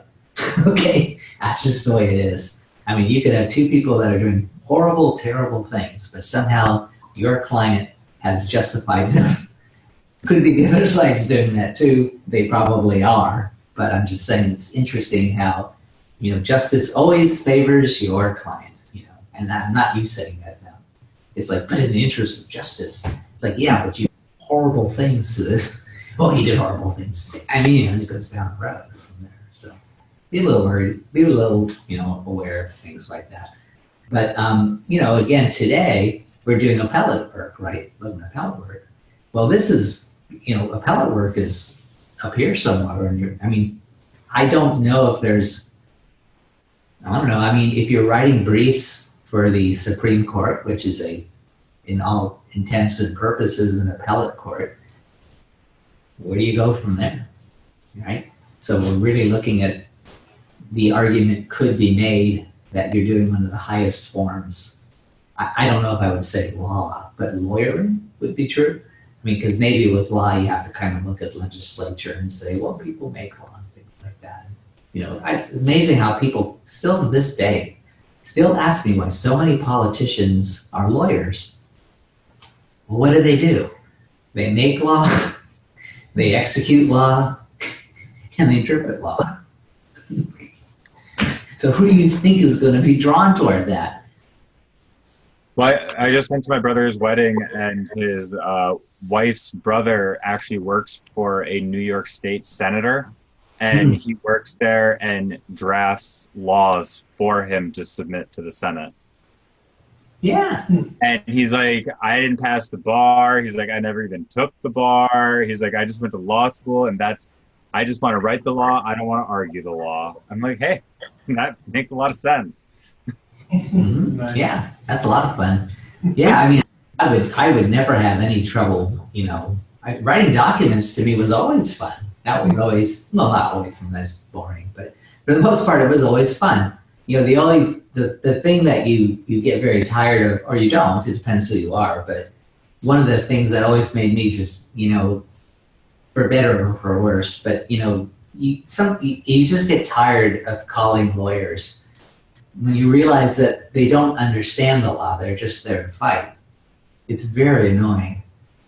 Now, it's even more annoying, though, when they actually know the law and they fight, because then you actually have to answer them. Those are the hardest ones to do, actually. But, sometimes at the end of the day, you may or may not do this. It really does depend on what you do. And it's not like it isn't the same in every other profession to some degree. But there are some days when you will hang up the phone, and merely because you've spoken to so many lawyers during that time period, you're like, why am I doing this? These people are just, crazy. It's one of those oddities in life is that, everyone always says, it almost makes me laugh when people say, is your wife a lawyer? And I look at that and I always think to myself, you think I would live with a lawyer? Are you out of your mind? And I go, oh, wait a minute. Anyways, but no, I got enough of my family complaining to deal with. No lawyers. No mas. No mas. Anyways, not for me. Anyway. With that all said, though. But anyway, so, these are all things that, you, to some degree, are starting to see. It's always interesting to watch how people interact even in law school. You ever think about that? It's a little different, isn't it? Not quite like at any other school I've ever. Law schools are not like any other school I've ever been to or taught at or anything. Always very different. The atmosphere to me is very different. So you sort of go into a law school and you're kind of looking around going, it's kind of weird, but that's lawyers. They look at things a little bit differently. They just do. It's the way we roll. It's the way you guys roll now too. See, it's great when I kind of finish any sense of your past life when I start talking to you about critical thinking. That's the end of it. That's it. No more. Now you know for a fact that you are a mutant in this society. You have no doubt that you in fact are really different in a very significant way. Not that you're ready to join the X-Men, but you said what I'm saying, right? You're going to demand a certain. The good news is. Well, the good news and the bad news is that you will start demanding more of yourself, usually when you become a lawyer. And the good news and the bad news is that you will start demanding more of the people around you. So there you go. But hopefully you'll, well, be easy on yourself, particularly in the beginning, by the way. But also try to have a little patience for people who aren't lawyers.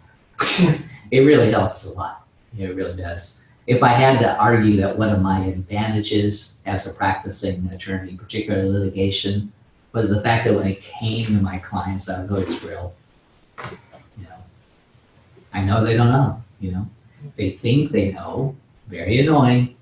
I understand. Particularly when they tell you to do something, which is like, seriously, because remember, even though you're, the thing, that's a good thing to point out too. Remember that although your client is the last say, right? You understand that. I mean, lawyers really don't make decisions. So you can't decide to settle. You can't do any of this stuff that's really big time, right? I mean, you don't get that. But remember that nobody would argue with when it comes to strategy, though. It comes to how you try the case or how you approach someone else or whatever else have you. But when it comes to strategy, you are in fact entitled as a lawyer to choose and follow your own strategy. The client really, they can suggest things to you, but when your client says something like, well, do this or you're fired, do you have to do it according to the ABA? No, of course not. Particularly when it's something of strategy. I mean, I'm not even saying they're asking you to do something illegal. I'm just saying even strategy. I think you should file this, this, this, and this. Okay. You have to do it. No. If it's strategy, the final say is in fact left with the lawyer. You get the final say how the law goes. So remember that, because you'll have all sorts of clients that will try to tell you, how to do things, how to file things. And again, it's not even, it's not, I'm not saying illegal stuff. We all understand that if someone tells you to do something illegal, not only do you have an obligation not to do it, but you might even find yourself in certain situations under an obligation to withdraw. That could happen. I mean, hopefully you'll never get to that point. I never did, not even close, but, it could happen. It's happened to other lawyers that I know. They literally had to go before the judge and say, Judge, I just got to withdraw. And the judge would be like, oh, uh-oh, that's uh-oh stuff. But it does happen, not that often in civil court, thank heavens. Anyway, so these are some of the things that you kind of have to think about and decide and stuff of that nature and kind of how it works, But that's one of the good rules, to actually know things of that nature. You actually are the master of the strategy. You're sort of like, you've got the king over here, but you're the general. That's basically how it works. You get to strategize how you will approach and attack the issue and things of that nature. That's perfectly within your right to do so. And it is perfectly within your right to refuse on that level without really worrying about it a whole lot, except losing the client maybe, that kind of thing. But I mean, as long as, again, you're being conscientious and filing things on time. If your client says, well, the statute of limitations is tomorrow, maybe you want to file that today. Listen to that. Okay, that's something. That's not exactly strategy. But you get my drift, right? Okay, well, I see that the 1Ls are now flooding into the, I can see that myself too. Yeah. So why don't we go ahead and let's take our break now. And perfectly good time. And let's wander in about 15 minutes, quarter to. You wander in 10 to, okay. Do not wander in 9 to. What? We No will fun in wandering out. There's no one here. You will be on that screen. I was about to say, I'm just gonna run away, and you're not even gonna know it. Oh yeah, well wait a minute, where are you now? I hadn't thought of that. Okay, take a break. See you All guys at 15:20. We'll try to get out a little early today. How's that? I would appreciate that, seeing as class ends at 12:30 for me. Oh yeah, that's right. You got the time Wait, difference. if you're jet lagged, your mind is still 7:30 though. So.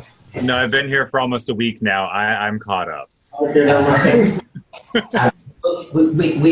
We've got this class pretty well now, so we can. All right, cool.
Dude, we're like 20 volumes behind on all the books. Are we really? Yeah. That doesn't actually surprise me all that much. The thing about it is like $300 a book times 20, it's like 6,000 per set to catch up. So it's probably not gonna happen. But I think they have to in order to get accredited, because I think that's why he wanted you to go through it. Yeah. So I do the math, like how many students did they have to recruit for next year to afford the library? Yeah, I was about to say that basically they'll have to get in like a class of 20 people and then like use their first payment. Okay, we're gonna First couple months. the library.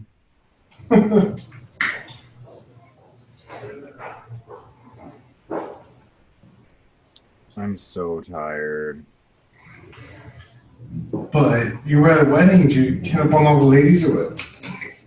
Okay, so there was this girl that I went to high school with that was there for some reason because my brother was 3 years ahead of me in high school.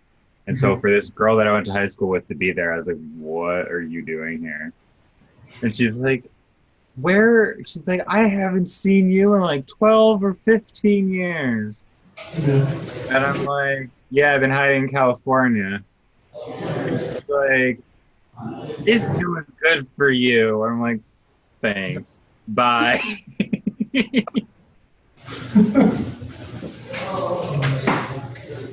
That was your shot though. She's there with her like boyfriend or fiance or something like that. Mm. Dang. And I'm like, yeah, I'm not about to do this with him like right there. You're from California now. It's super exotic. Oh, super exotic. Right?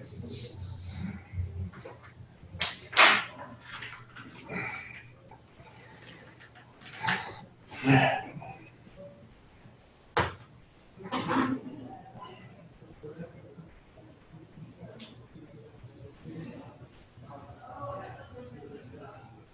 What'd you guys do on Saturday? Just do your PT and go home? Yeah. I think we left like at 11:30 or something. Oh, that's it? Yeah, it was just one PT too. I figured you guys would be doing multi-states in the afternoon. No, we're doing that next Saturday class. We can do that. What?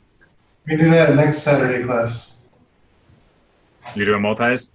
Yeah, they pushed it till next Saturday. So. Oh. Which is This Saturday we have school, wait, right? this coming Saturday? I think so, right? Do we have school this Saturday? According to the schedule that Veronica sent, we do. Oh, yeah, probably this Saturday we're doing multis. No problem.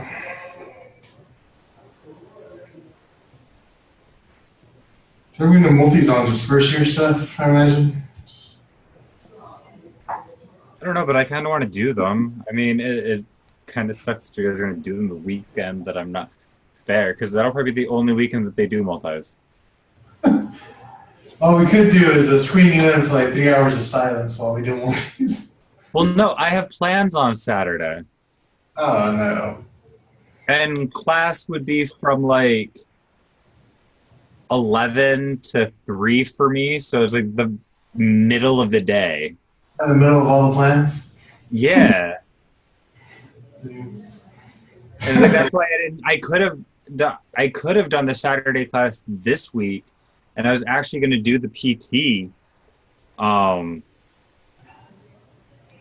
But then I got so busy with the wedding, and then I was hungover, and then I was on the train to New York, and I was going to bring my whatchamacallit.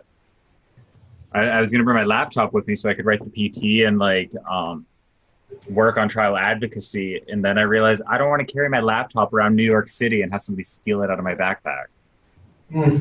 So I sent it home with my parents. I said just enjoy your vacation, man. Give yourself a little break, you know? I know, but I feel like I'm so far behind.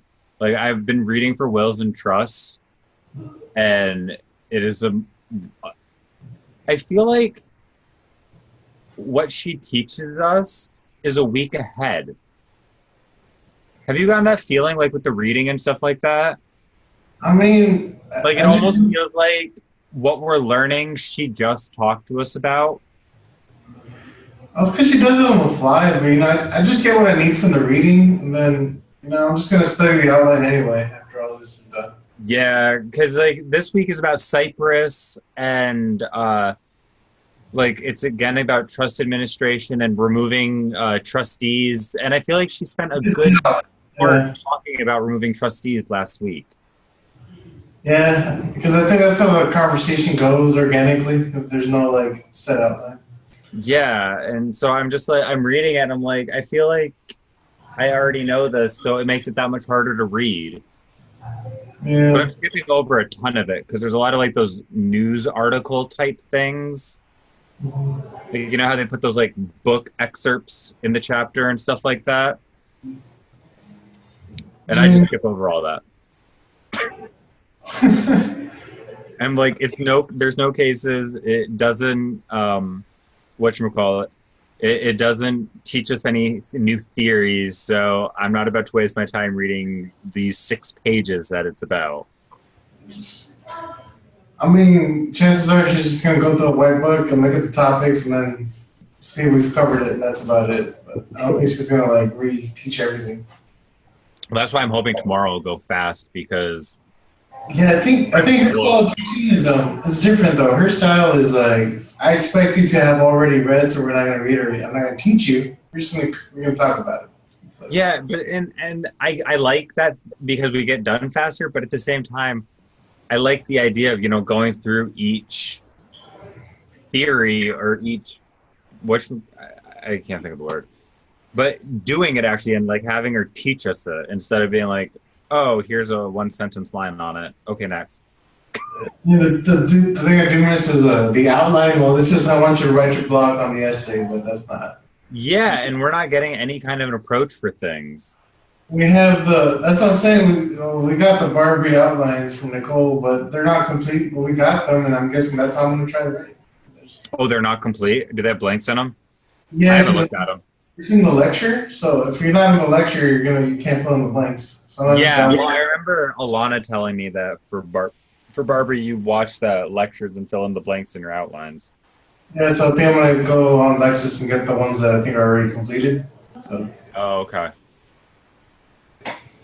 but yeah, that's what I went off for the midterms. I just looked at the outlines.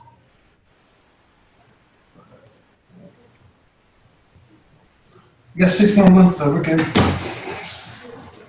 Have you bought Barbara yet? No, I feel weird, man. I just finished liquidating my credit card. Yeah. I don't want to fill it up again. It's just bad. What? Oh, you don't want to build it back up again? Yeah, no, I just finished paying it off, and I don't have a debt anymore, and it's like, which is perfect because I can probably buy a Barbary. But Well, you can always do the payment plan through Barbary, but I mean, you're still in debt technically, just not credit card debt. And there's no interest if you get it through Barbary. oh, the payment plan. It was like You're two. probably better doing that, to be honest, because then you don't get interest on it. That's true. Because 18% on $3,000 is not chunk change. Well, it's because I sent you guys a picture. Like I inherited like a table full of just bar prep material from a guy that just took the bar. I didn't get that picture. Oh, I have. It's like 4 sets of Barbie, like from different years. Oh, really? Yeah, and it's got PABR in there. It's got the Kaplan program. It's got a bunch of stuff I've never heard of. Oh. But it's just like, what makes that different from Barbie? Is it just the videos I'll be missing out on, or can I just read these books and be okay? Well, you're missing out on the whatchamacallit, on the videos, and also the service to send in your written questions and stuff like that. Yeah, okay. Your practice exams. So kind of like the ones we had for Fleming's that I never used. I mean, I used it once and I just got yelled at. So you're pretty much just paying $3,000 for the videos and then the grading. So I guess makes sense. And I also want to get it because I need a multi-state program. Okay. I mean, I can't. There's no way I'll pass the bar if I don't get a multi-state program. I can't go off those books that we got through Fleming's. Oh no, I don't use the Fleming. I use the Emeralds, but yeah. Well, we got those through Fleming's. Oh yeah, those. The fins. The actual Fleming's ones are terrible. Like, they're too short. Oh yeah, no, those ones are terrible. Yeah. Yeah. Just like for the MPRE, where they're like, this is technically the correct answer, but this is the most correct answer. If you watch those videos and pay attention, you follow along. She's wrong, but they never go back to edit the video and correct it. They don't put a caption. Really? No, I was like, you literally just contradicted yourself on one of these questions, but I get what you meant. But I was like, at least go back, Fleming, edit your video, watch it, put a little caption saying the correct answer. No, of course not.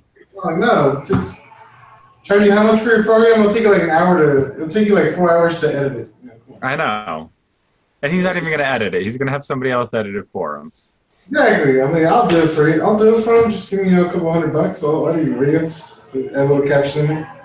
It's like, okay, here's the words you need to read for your voiceover so I can put it in this section because you're wrong. If you want to get fancy like that, just say these words into a microphone, send them to me. I'll fix your program. Yeah, exactly. Yeah. Oh, yeah, I don't know, man. I'm gonna have to get Barbie. I just didn't want to get back in debt, so probably just. But yeah, even the Barbie monthly payment, that's still kind of a debt. Yeah, it's just you don't get the interest on it, which I mean is. How better. many? I hate to keep paying it after I take the bar though. So how much is like how You much? do. That's what I'm worried about. I don't want to have like a 3-year payment on the bar thing. You know? Well, it's like a 20. I think it's like a 12-month payment plan. Okay. But I mean, you can always pay extra. I mean, they're not going to penalize you if you pay it off sooner. Yeah. I think I'm gonna have to wait. I'm gonna kill one more credit card, then all that money should transfer over just to pay for Barbie. Yeah, they're pretty strict on tuition here, so I can't. That's why I just have it set up through my bank to send them a check every month. I'm like, leave me alone. You get my check. Yeah.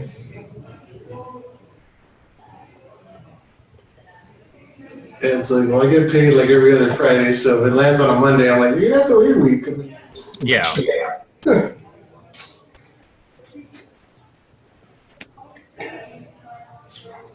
I like how we got a bill like that 1 month and that was it. No, I got it again. Oh, did you? You get it emailed to you, or is it just me? I don't. Uh, I just No. got that one bill that Veronica like ran out to give us, and then after that, I haven't seen anything.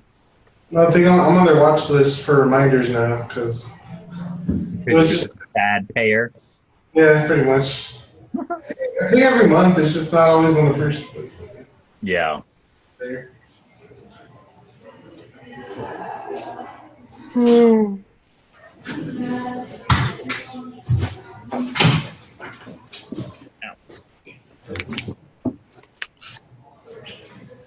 We're discussing finances. Barbary, is it better to put it on a credit card and pay off a credit card? Is it better to go to Barbary and pay than not to? Oh, okay. I would have to say, hon, do we have anything left on the phone? That's what I say first. And then she might say something like, well, maybe we should just pay it off. Whatever you think, okay, bye. I do finances these days. Couldn't even tell you.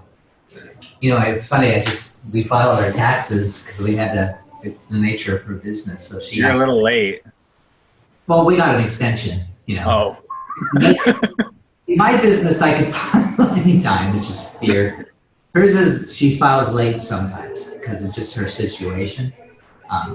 Just sometimes it's in her benefit to do so. But it's kind of funny because the tax preparer asked me a couple of questions, and I'm like, I have no idea what you're talking about.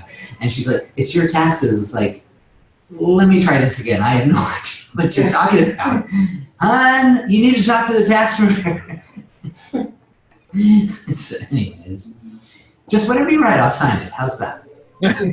You're right, I'll sign it. Didn't you just tell us a story about how you're not supposed to just sign whatever they write for you? If you don't trust your spouse, CDTA? you know, I have bad news. Well, actually, it depends. So, Who can you trust at that point? yeah, well, our 15-year anniversary is on November, what day is it? November 20th. So, yeah. So after 15 years, couldn't go.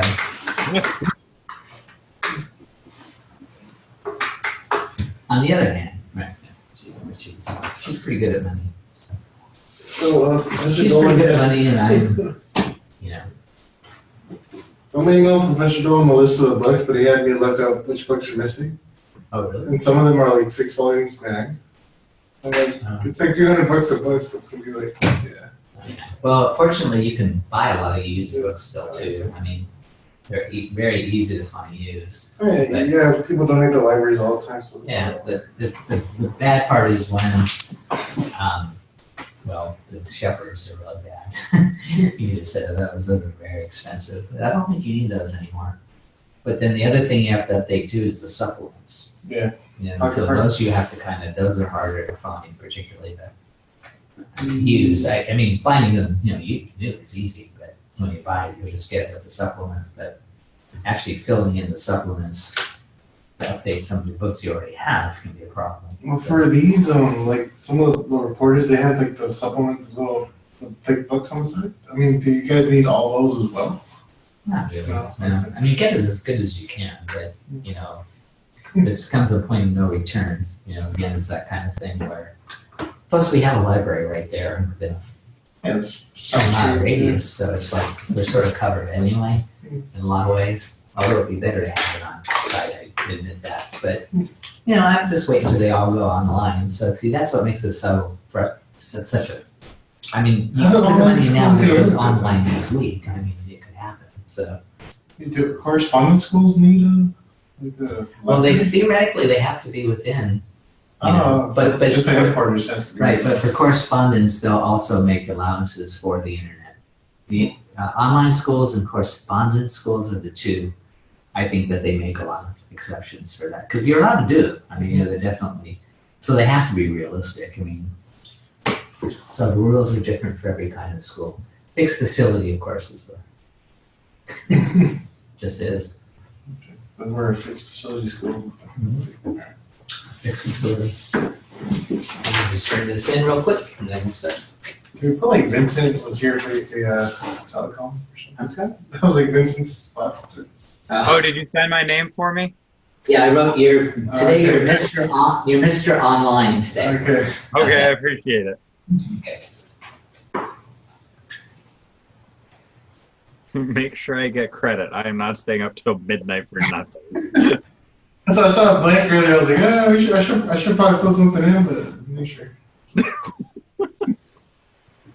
I'm surprised Irene didn't just type it on there. Right? She usually does. She's not here. We'll do this interview. That's true.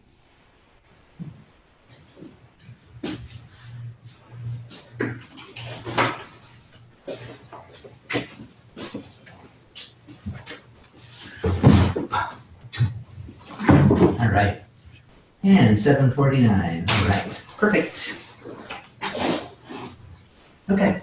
So let's go ahead and look at what we have for today. Okay, so this week is appeals, right? We're doing appeal briefs today. Very interesting stuff. It's interesting because of all the writing I ever did in any law office anywhere, or fill in the blank, there's two types of writing that I always liked. One was, like I said earlier, for whatever reason, I like writing motions for summary judgment. I just think they're really interesting and really, I like the way they fit together and things of that nature. The other one that I like is appellate work. Matter of fact, most people, including myself, when I look back now, said, why didn't you go into appellate work? You know, because appellate work is more like just pure writing. When you're an appellate attorney, everything is really in your documents. You know, you get to go before a judge not a judge, a justice every so often, or whatever else have you in the Court of Appeals, where you're looking at anywhere from, I think the smallest one in the nation is 3. I think the largest appellate court's 20, I want to say 26. Someone told me this. Yeah, there's one out there that's 26. Like on the bench, like the Supreme Court, there's 20 of them up there instead of 9? 26 is the... Where, even you, still. You could have that many, yeah. Where is that? I don't know, I'll have to look it up. But I know it's either, see, here's the funny part. I know it's either 21 or 26. I think it's 26, though, is the biggest appellate court. So, anyways, have to look that one up, though. But anyways, with that said, so, you know, you're dealing with multiple justices and things of that nature. And really, when you're doing appellate work, also, it's interesting because you're actually probably at that level going to be at least tangentially trying to change law or something like that, because that's mostly how you get there, is that the lower judge just thought, well, it's about time. Maybe we should decide this, and sometimes they do. Or usually what I was dealing with was really interesting because it was clarifying a point of law. I'll give you just a short version. It was the difference between copyright and rights of publicity was a California case. And, you know, it's the type of thing where it was just an oddity where there's certain things that don't mesh. And it just had never gone to appeal. And so it just so happened that the client we had that problem. And the other thing, again, is remember, this is back in the good old days when the internet was still unsettled law. So a lot of stuff was going up the chain. They were trying to figure it out because, well, people are doing this on the internet now, and it brought up a bunch of problems. And so a lot of stuff was going through the appellate court system at the time. So it wasn't just me. It wasn't that we had found this amazing issue, although it was pretty amazing. But there was lots of this going on back then. So I always look back to that time and say, wow, that was actually pretty exciting, sitting there deciding what would and would not be on the internet, from a copyright point of view. Again, copyright's federal law for the most part, and then rights to publicity, it's state law. So, you have that, obviously, me in constitutional law. I thought the interweaving was really fascinating and things of that nature. So it was really interesting work to do. Is there a lot of appellate work? Well, there's enough for any lawyer that's good. But, again, you got to figure to yourself, you're probably not going to start there, right? You're not going to start at sort of this pinnacle of legal writing. And you're certainly not going to have these high-profile clients right out of the box, right? This is something where I think experience really helps and things of that nature. How many of you saw, what was her name again? God, I know her. Oh, I can't think of her name. Isn't that the funniest thing? The one from the Innocence Project? No, she was the one that ended up in appellate work. Judge Klatchko? Yeah, Judge Klatchko ending up in appellate work. That's actually a very cool story. It doesn't happen very often. That's a really interesting part of the law because you have to be very sharp to do that. And I'm just saying, appellate work's really difficult. There's lots of things you can do. There's lots of things you can't do. Get in a lot of trouble real fast. You're dealing with lawyers, judges who usually been on the bench quite a long time. They're not, very few of them are newbies, things of that nature. And you're really dealing with matters of law. So if you want to avoid all the yelling, shouting, and screaming at the other side, do appellate work. Because you very rarely, I can't say never talk to the other side. Of course, you're going to try to work things out. But again, most of the action would be in the courtroom and, in front of the judges. So, you're writing these documents, they're going to look at it. The justices are almost invariably going to say to you, is there anything else you want to say today? I advise you to say, no, Your Honor, it's all my paperwork, because the minute you try to add to it, they say, why isn't it in your paperwork? I don't want to hear it. You've been warned. I've warned 4 lawyers. All 4 of them didn't pay attention to me, and all 4 of them got a justice mad at them. Okay? So don't do that. I'm just telling you. Fortunately for me, the one time that I actually did appear in an appellate court, someone had told me that. They said, whatever you do, just say, it's all in the paperwork, Your Honor. And sure, that's all I had to say. The other guy made a fool of himself, and we lost anyway. But so be it. What can I tell you? But he really said some stuff, and I'm kind of looking at him like,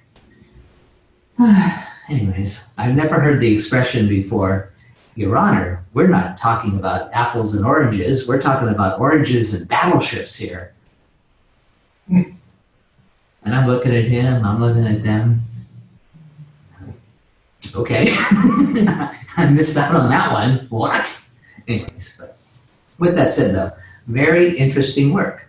You're dealing purely with matters of law. For the most part, facts are already settled, right? You can't bring in any new facts into an appellate court unless there's some reason for it, right? Even if they're discovered afterwards, most of the time the justices would say, too bad. That was your job to find this during during the discovery period or whatever else have you, particularly in civil court. They're pretty strict about that. And should you get caught putting new facts, trying to re-argue your case with new facts, you're almost certainly going to lose. Because you can't do that, first of all. It's getting sort of this weird closed universe you have. What was in the lower court, pretty much factually speaking, that was it. Really, all you're looking at to see, in an appellate court, it's interesting because even a lot of lawyers don't realize this. Throwing out issues of fact, what's left? Well, law and procedure, right? What else is left? So the short version of when you're dealing with appellate work really is, did the judge, the lower trial court, correctly run his trial? That's really what you're dealing with. Or was there something that this judge did that's so egregious that we actually have to fix it? That's kind of the standard you're dealing with. So, they're only issuing rulings on, law and procedure. They don't issue rulings on virtually anything else under the sun, and certainly not factual matters. For them to rule on factual matters would be really, really difficult if you think of it as well. So they take all the facts as given and when they see the lower reports because, well, let me put it this way. Okay, let's say that you're in a trial court, right? Trial court now. And I'm on trial because I'm the one who got caught with my hand in the cookie jar. Okay, got it? Big crime in Candyland or whatever you want to say. Anyways, no, don't ask. Anyways, so here I am up on court. And they call me up to the stand, right? Okay, I'm sitting there, I'm fidgeting. Okay, I fidget anyways, but you know what I'm saying. I'm fidgeting, I'm sweating, I'm looking around, I'm going like this, right? You know, et cetera, et cetera, et cetera. And the opposing attorney says, or the DA says to me, Mr. Drucker, did you steal those cookies out of that cookie jar? And I'm looking around and all of a sudden I'm realizing there's crumbs on my face. Nope, not me. Not chocolate. No. He goes, thank you very much for your time. Bye.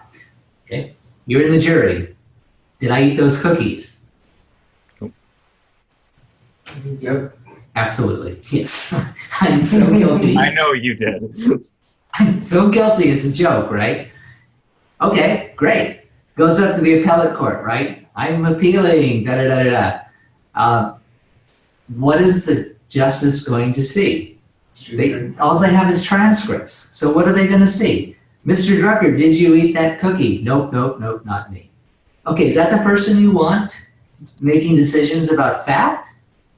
You know, so they take everything that the lower court decided by the judge or the jury as accurate and correct, right? The factual matters were decided by the true triers of fact. You see, they're not the people to do that. They wouldn't know, right? So it's very rare. I can't say they never do because maybe some new evidence could come to light about something, and it could be, you know, a certain magnitude and materiality and things, and you know, you can look up the standards, but very rare. And so that's really what you're looking at. Now imagine that for a little while. You're not really arguing facts anymore. You're arguing points of law and procedure. It's pretty up there. Think about it. That's pretty hard. I mean, a lot of lawyers really can't do that. I know this sounds really funny, but you know, you're looking at things very particularly at that point. You're looking at what words really mean. You're looking at, you know, a lot of statutory kind of interpretation and things like that, and not so much case law, right? Although case law is obviously a big part of it. Plus also, these tend to be fairly long, right? Because now you're in the appeals case and you need to get out there and you need to throw this stuff out there, right? I mean if it's, you know, don't go nonsense, but you know, this is the opportunity where if you feel you have a, you know, legitimate shot at overturning, this is where you want to make it happen, right? And so you've got a big record to work with already, and you need to, you know, be out there and have the correct, you know, case law and the correct, you have to have the right, you have to be able to, it sounds so silly, but you know, it's not like you don't have to know the parts of the law, but you really have to explain yourself, you know, in a way that's cognizable on a piece of paper. You know, you really have to use your logical skills. I mean, what you're saying really has to make sense. Otherwise, you know, there's no razzle dazzle. There's no Johnny Cochran's here. There's no, you know, they really don't exist at the appellate level because you got a bunch of guys in a room reading documents until they fall asleep or whatever the hell they do, right? I take it justice is asleep. I think they do. Most of them do. That's okay. So you know, you're really dealing with a very sophisticated type of writing. You're dealing with, if we're talking about writing for your audience, assume, well, particularly for instance, let's say when you get to the Supreme Court level, right? You're dealing with very sophisticated persons who are going to read the law from a very sophisticated point of view, for better or for worse, right? Whether you like any particular justice or not, okay? Forget all that. Put the politics aside. So anyways, well, when you get to the Supreme Court, call me. I'm assuming somebody someday will get to the Supreme Court from one of my classes that I know of. So one of my ex-students just ran for assembly. How about that? And yeah, they win? No, she lost. No. She's in a heavily Democratic district, and she kind of ran just to run, you know, put your flag down. And they run just so they have the Republican Party can say they didn't run unopposed. Although she disagreed with me, she would say she ran a race, but she had no chance. That's all I'm saying. It's like totally admire her for doing it, but she's in Westlake down in, that's a very Democratic stronghold. So chances of her winning were pretty slim. But again, she did it, right? So there you go. Anyways, it does happen. But anyway, should you ever argue the Supreme Court, make sure you let me know.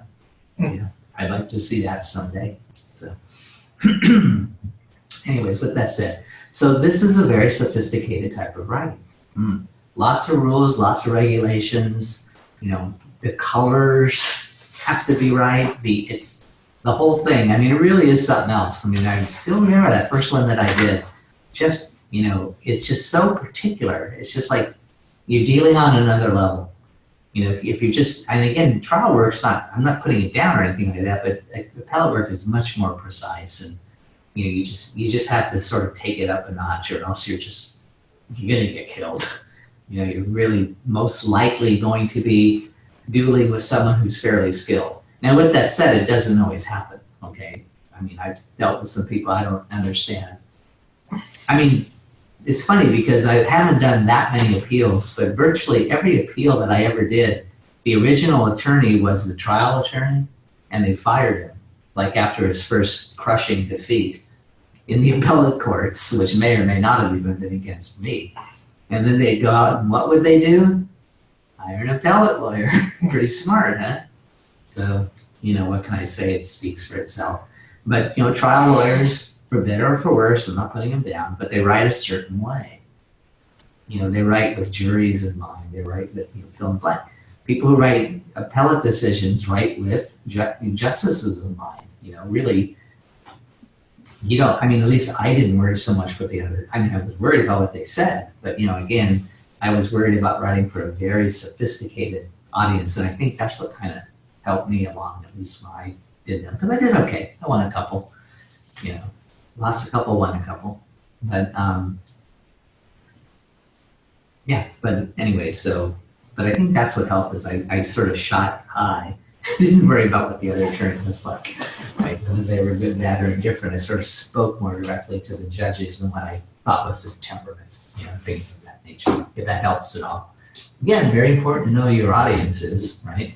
And these are things where, by the way, good luck explaining them to your client. Just so you know, it's like, you know, like I said, your clients don't like case law. Ooh, they really don't like appellate briefs, okay? Because they're all the statutes and case law and interpretations. And, you know, hopefully you have a couple of treatises, you know, a couple of good little, you know, secondary sources that just help nudge the judge, you know. Judge, people just like you wrote this. How about that? You know. Anyway, with that said. So that's the basics of appellate writing, at least in my opinion. Again, to me, it was very interesting. It's shocking when I look back and I say to myself, how come I didn't do more appellate work? And it's funny because I really don't have a good answer. It just never happened. So there you go. We've done two in the firm, and every time we get a new one in, we all just kind of run and hide from it. They're difficult. There's a lot of work. There's a lot of particularity. And like the last one that we did, it was with the pro per client. And so they send in basically a useless rambling nothingness. They basically just took the law from their attorney's motion for a new trial. And then, of course, we filed something and it got returned to us because it wasn't OCR text readable. And it wasn't saved in the correct format. And we're like, you accepted this hunk of trash from this pro per client, but you're going to reject ours because the PDF isn't text searchable. Like, you can do that yourself. Yeah. Yeah. Okay. Higher standards. Well, you know, they don't want. Okay. In the interest of justice, because you're exactly. right? So again, you're kind of running into, you know, interesting. You're running into constitutional issues on that one. Very painful to be on the other side. I appreciate your point. Really, I do. Honestly, Croker. When I ever would see something that said Croker on the top, God, I would just pray that it was coherent. That was my big hope. Again, I'm not putting people down, but coherency was good, right? He was blind too, so it wasn't all that coherent even. You know, the funniest one, I gotta tell you this one, it's kind of funny, but anyways, real quick, and it's just one of those weird stories, but you know, a lot of, you know, convicts and prisoners and whatever else have, inmates, whatever you want to call them these days, you know, they got a lot of time on their hands. And, you know, they're allowed unlimited, I mean, they're allowed a lot of access to a law library. You know, it's just constitutional. You get to, you know, get to a law library. That's pretty easy. You know, you can spend a lot of time doing your own briefs and drafts and whatever else have you. You want to file something, that's fine. And so, you know, you get a lot of these briefs from prisons, right? These judges get them sent and, you know, to the court, and they have to, a lot of habeas corpus stuff and stuff of that nature. And some of them are fairly well written. Some of them are not as good as others. But there was this one, and nobody would have ever heard about it. I'll tell you why, except for a very strange and oddity, which was even better. But, and I don't know what happens if you Google it, because I don't know, it was a couple of years ago. It might still be up there if you were to find it. But an inmate filed an appellate habeas corpus paper. And because habeas, you know, that's appellate work, you know, you send it and you try to get your body released. So I guess it qualifies as that after the fact stuff. And he titled it, Motion for the Judge to Kiss My Ass. That's what he titled it. And guess what? And he wrote this whole thing out. The judge answered him. And that's why everyone knew about it, because he wrote back this scholarly paper about how he wasn't going to kiss his ass. It was just the greatest thing. If you can Google it, it used to be up on the internet. It's hilarious if you can find it. And the judge's answer is so good because he looked at it point by point by point. And it's just brilliant. I guess he denied the motion, right? He did deny the motion. Yes, he decided he was not going to. But it was really more or less a habeas corpus motion. So, you know, I don't know if those are considered appellate. I've got to look that up. But anyways, I think they come after the fact. But anyways, I'll pass them on that. Anyway, it's great stuff if you ever can find it. I used to have a copy, but this was many, many years ago. So I probably have it somewhere, but I wouldn't know where. I'm sorry. But anyways, it's pretty great. Just to be able to get to see it. Very, very, the judge is really funny. You know, he's got such a, but he's really scholarly at the same time. It's kind of amazing writing, really. So anyways, it just proves judges do have a sense of humor. It'll make you feel good after you read it. So anyways, with that said, okay, so that's basically what you're looking at as a broad overview, yeah. I got some papers for you again. There's 5 handouts, I believe, this time. One is there's one called that I like that came out of the daily. The first 2 are just sort of, you know, tips and writing and things of that nature. You know, a bunch of other stuff. Are they the ones behind the staple? Yeah, it should be. Yeah, they should be in there. So these? I don't know how they make them for you. These are my originals right here. So you should have one called Observations for Law Students on Appellate Briefs, Writing in California Courts by Whitkin, which is really pretty good. And then there's another one from the Daily Reporter, which is pretty good. And I think both of these are good. So, you know, both of them really give you a lot of really, really good ideas, very practical about how to write an appellate brief. Now, the funny part is for the most part, when you read this is all stuff we've talked about before, believe it or not. But it's sort of some of it, but because of the nature of the writing, some of it is more balanced now. You know, the balance is shifting. Some things become more important than others. So it's not like you haven't seen all of these ideas or anything before you have. But again, you're trying to get to another level of sophistication. So some of the elements are highlighted a little bit more than others that we've seen in the past. For example, if you look at the, let's go ahead and just look at this observations for law students. This stuff I'll send you. Okay, I figured. Yeah, so you will get it, yes. They're talking about, mechanics of writing. Basically just sort of gather your thoughts is what they're telling you, what your issues really are. Again, very important to get the legal issue right. If you don't get that, the rest of it's useless. So you do have to get that right. Go ahead and write from an outline, right? Once you do that, you do your effective research, and then you're just sort of gathering, changing, all of those things. It's interesting because particularly in appellate writing, because it is so particular, you might, you always come up with the main theme, right? We talk about that in virtually every paper you write.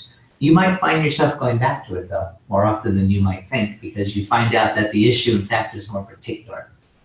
Occasionally it's even broader, but that's very rare. Okay, usually you're finding, when you start, at least my experience is when you're starting out, you're too broad.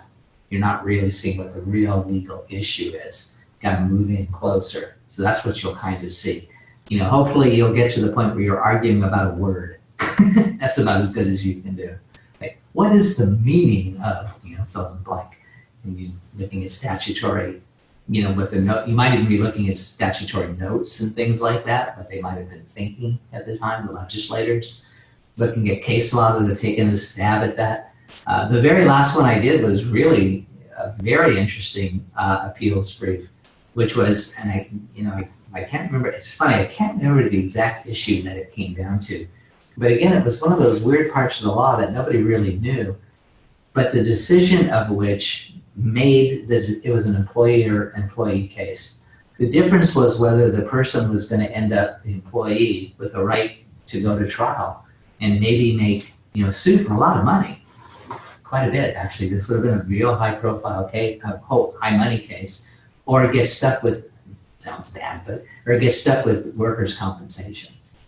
And it all revolved around like a line in one statute. You had to interpret what that line meant.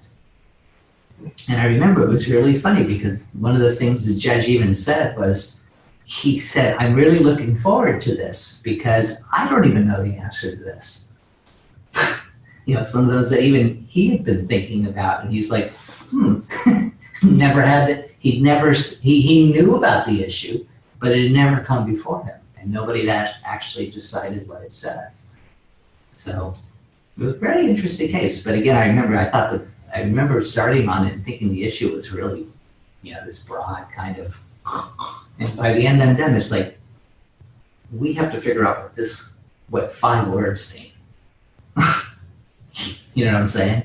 And it's the difference between him going to, into a FEHA case, California employment laws under the FEHA. And he can sue for, it's pretty good. He's, incapacitated for life. And he can sue for a lot of money. Or he's going to go into workers' comp because it happened on the job.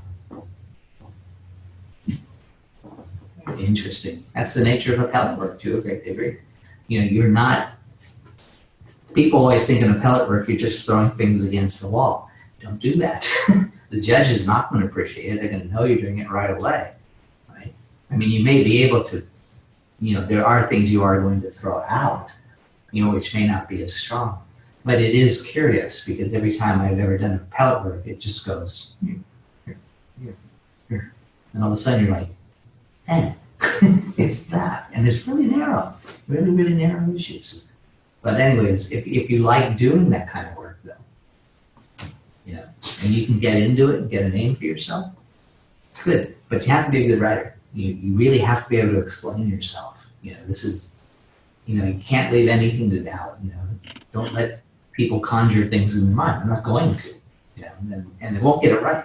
So you really have to explain yourself. So it's a very, kind of plain, and you don't have to be a plain writer, but try to be a plain writer. Try to just get it out there. Don't try to use big, long, fancy words. Get to that point where people understand what you're saying. Big, fancy words, I don't know. I don't think it's going to work. Anyway, never worked for me.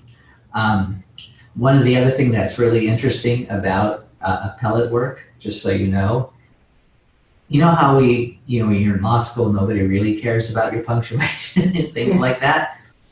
When you're in trial work, they kind of care. Appellate work, they really care. Okay, so you got to be very careful. They really expect your papers to basically be perfect.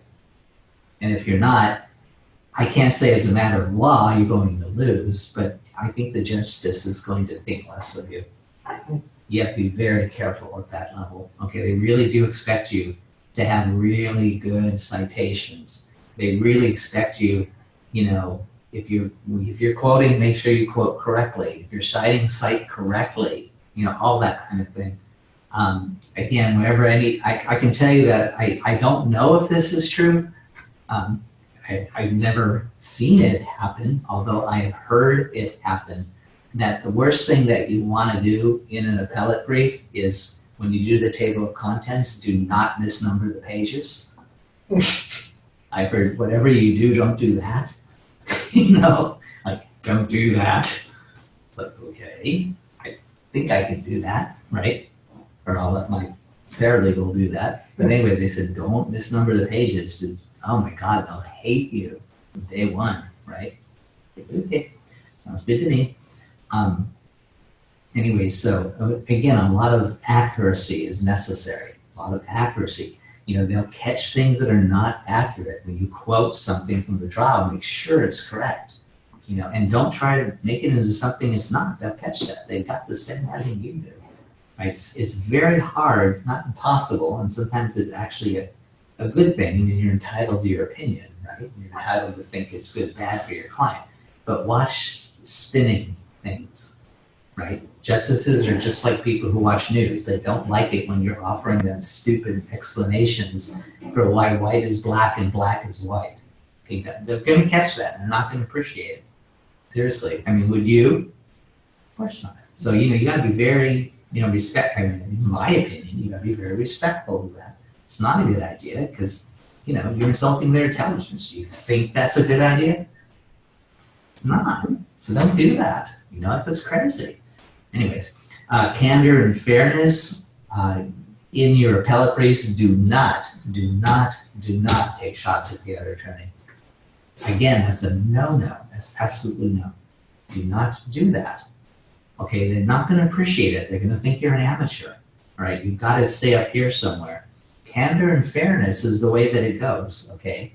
If they start catching you doing things like that, you're going to lose their confidence, and your arguments are going to lose steam because of that, right? You turn in this brief, right? That's, let's just say for argument's sake, misnumbered, misspellings, right? You're arguing things that aren't there, and last but not least, you threw in facts that are new. Okay, what do you think's going to happen to you? Not only are you going to lose, but also when you do things like throw in facts that you're not supposed to, they can turn you into the bar. Right? They can send a recommendation that the bar look into you. Maybe you need to not do that. Just my opinion. So those are really important stuff. Let's see, what else can I tell you? Yeah. Sometimes these briefs and cases get up to 200 and 300 cases, just so you know. That's been known to happen. So again, because what they like to do is they like to, how in the trial level, you're just going to say the Venable case up and go back to 1875. Okay, fine. We still do that today. You jump to the end, you put on the last case. You might quote a lot of those cases in an appellate brief if you need them. Okay, so it's very different. And, also with different issues, you've got to bring all of the appeals, right? You can't keep appealing on different issues. So again, it's sort of over and over and over again. It's the higher standards you're being held to. I feel very confident saying that to you. Always follow, right, your own logic. Ever since baby bar days, I've been telling you that, right? I don't care what side you argue for, but if you're saying it's not, in conclusion it is, someone's going to catch that. From the baby bar all the way to the Supreme Court. How about that, huh? That's one you just have to do your entire career. Again, statement of facts. I think I've mentioned this before in all writing, but particularly in appellate work, is you can't duck the disagreeable facts. Don't do that. You can't duck the disagreeable conclusions or whatever else have you. You have to address them. That's probably more important than making a new argument. Isn't that so? When you think about it, you have to tell them why the judge was wrong, not why you're right. So just telling them you're right isn't good enough, because they're going to say, why did the judge think so? Why didn't you say it to the judge? You see what I'm saying? It's a different kind of writing. And, don't worry about the judges, when you speak of the lower trial court, Judge so-and-so, Judge so-and-so should kiss my ass. They'll answer you, don't worry. Anyway, so, there you go. And then, of course, you have your, conclusions. So they don't look that crazy, or anything of that nature. But, there you go. So they're not terribly different, but they are moving up. Your priorities are changing. Okay, this is more important than that. This is more important than that. So you keep going up. Again, you're going away from facts. You're going into law and procedure. I mean, that kind of speaks for itself, doesn't it? You're looking at facts. It's kind of easy to spin facts, not easy to spin law and procedure, right? Oh, I think the justice should have done this. Really? Why? Think about it. It's a little harder than you think, right? It is. He should have done this. Sometimes you get them, but okay. Again, if you look at the other one, the Daily Reporter, one we have, again, very, I have all these highlights on it. I mentioned them always in the other one as well. Although there is one thing about the second one that, again, we've heard before, but they stress headings in this one. The better the heading, the more likely you are to get the judge's attention and their approval. If you can explain to an appellate judge in one line what the true issue is, right, and say, look, Your Honor, this is the issue, this is the answer. If you follow this, you're just another justice in the long line of, right, these cases. No biggie, right? Just be part of the group, right? How much is that worth? How much, I'll leave you on that thought kind of right there for a minute. But just think about that. You're the guy that can write in 3 lines what the judge should do. The other guy's going on for 19 pages and hasn't given the judge a single solution. Come on, it speaks for itself. You could practically win with your table of contents, right? It's very important you learn at some point how to write good headings. One of the other things too that I know appellate, having spoken to not just me but other appellate lawyers as well, is it's very interesting because when you review your work, when you're revising, you tend to revise down, not up. So in other words, what you're always trying to do is you're always trying to make the sentences shorter. You're always trying, all of a sudden you're seeing all these ands and you're taking them out and you're putting in periods instead. Because what happens is you want to make it point to point to point to point. So it actually is much easier to put the chain together, right? If you're like point, point, point, point. When you start going point, it gets a little confusing.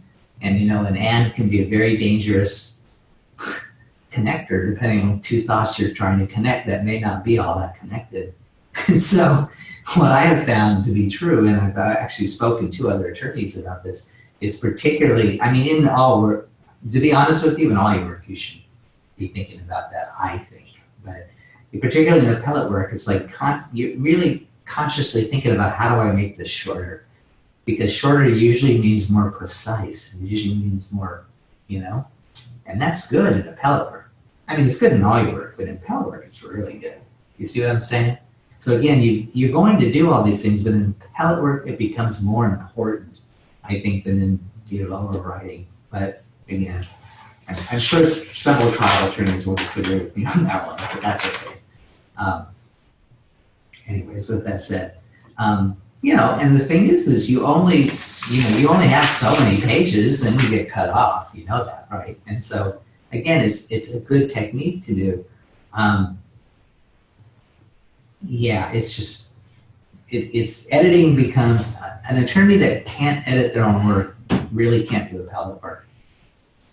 I think about it. I mean, it really. I mean, it won't get you the way it hits me, but the way that it hits me is like it just that can't happen. That can't happen. I can't see it. I can't see an attorney, an appellate attorney, unless they did exactly the same one, sitting down and just writing it. I can't see it. And, not just changing, but you have to be a good editor at that point, and you have to be able to, that was the issue, but it's not. Big chunk goes out. You have to be able to do that. You have to be pretty much brutal and honest with yourself at that point. I think. Not that you don't lower things. See, that's the problem I would get into problem with some other attorneys. But I just think that's true. The other thing too, which appellate, I can tell you almost for sure that appellate work more than anything else taught me. It's really funny, but and it's funny because you get it all the time in law school. I definitely give it to you, and you also get it with bar training too. You'll see that. Keep your paragraphs short. You find yourself shortening paragraphs. You don't want to write in a big block. It's bad. It's confusing. People don't like it. So, per page, you're thinking to yourself, I got 3 or 4 paragraphs here. Otherwise, I'm going on too long. And believe it or not, there's an enormous amount of attorneys who have enormous problems doing that. Even worse than sentences. I say a lot of attorneys have problems writing these run-on paragraphs. Let's be blunt. You look at a page, right? And all it is writing.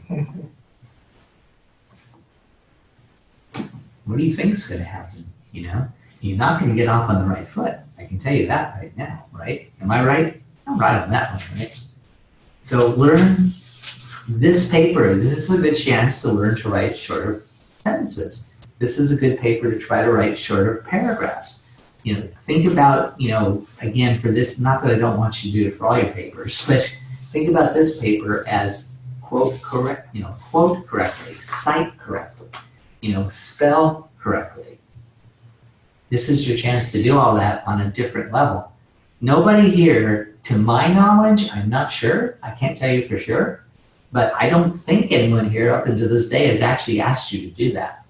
That would kind of surprise me. I'm not saying that professors haven't, but again, that would surprise me if they actually asked you to encompass what I just said into this paper.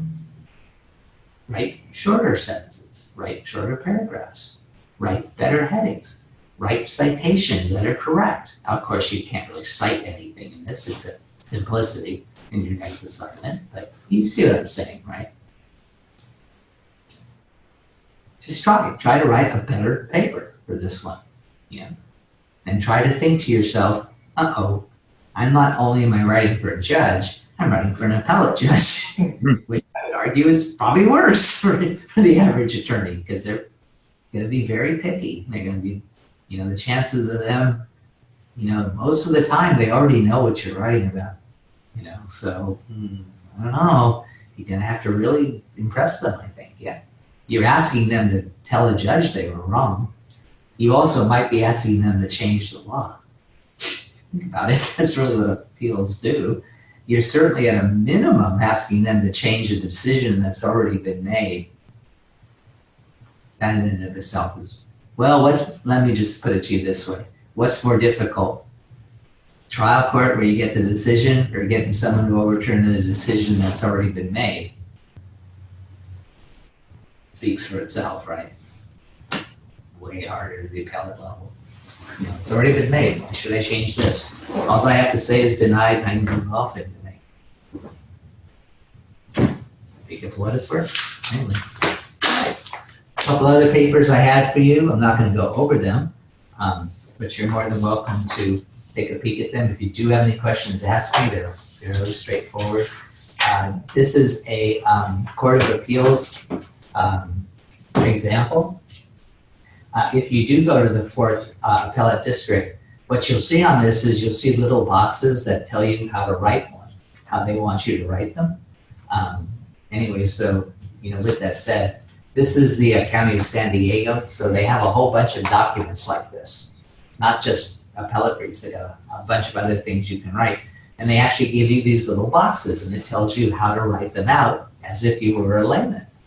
And it even tells you what color they're supposed to be. The cover page for an appellate opening brief should be green.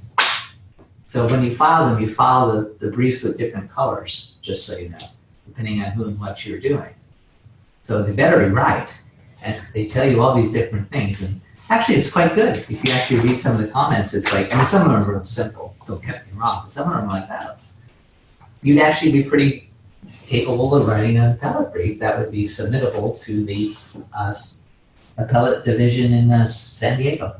Kind of cool. That's for different county, it's 10. Yeah, it's different for different counties and things. The other one I put in here for you is the appellant's reply brief. So when you get to, reply as well, they give you all these little different tips about how they like them done down in this division. Now again, divisions change, so you always have to know what colors they like. You always have to know, again, with appellate work, it really pays to ask questions. Honestly, you gotta ask questions, okay? What you'll end up doing is if you go yourself, some attorneys do, I did every so often, is you get to turn the paperwork into the clerk. You can actually ask clerk questions. You can actually go to the website and see what they do. Very important though that if they do have, what we call local rules, you need to know those, right? That's how that court runs. So you always have to check the website. You can talk to the clerk at the window. They'll most likely, they'll talk to you for sure. Because they check your work before it goes in. They'll start looking through it to make sure everything conforms and things of that nature. So, yeah. Okay, here's a couple of things. Okay. Windows blue, right? What? The new courthouse is blue.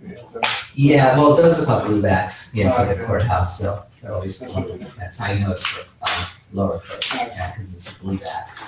Yeah, so you put your little things on blue papers. In this, you actually, those, you just take a binder that has a thing on the end of it.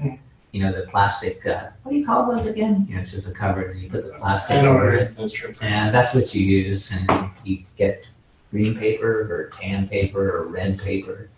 All gold paper is one of them. I can't remember all the different ones. But I know the 9th Circuit is red. 9th Circuit's red? Yeah. For the reply brief, at least.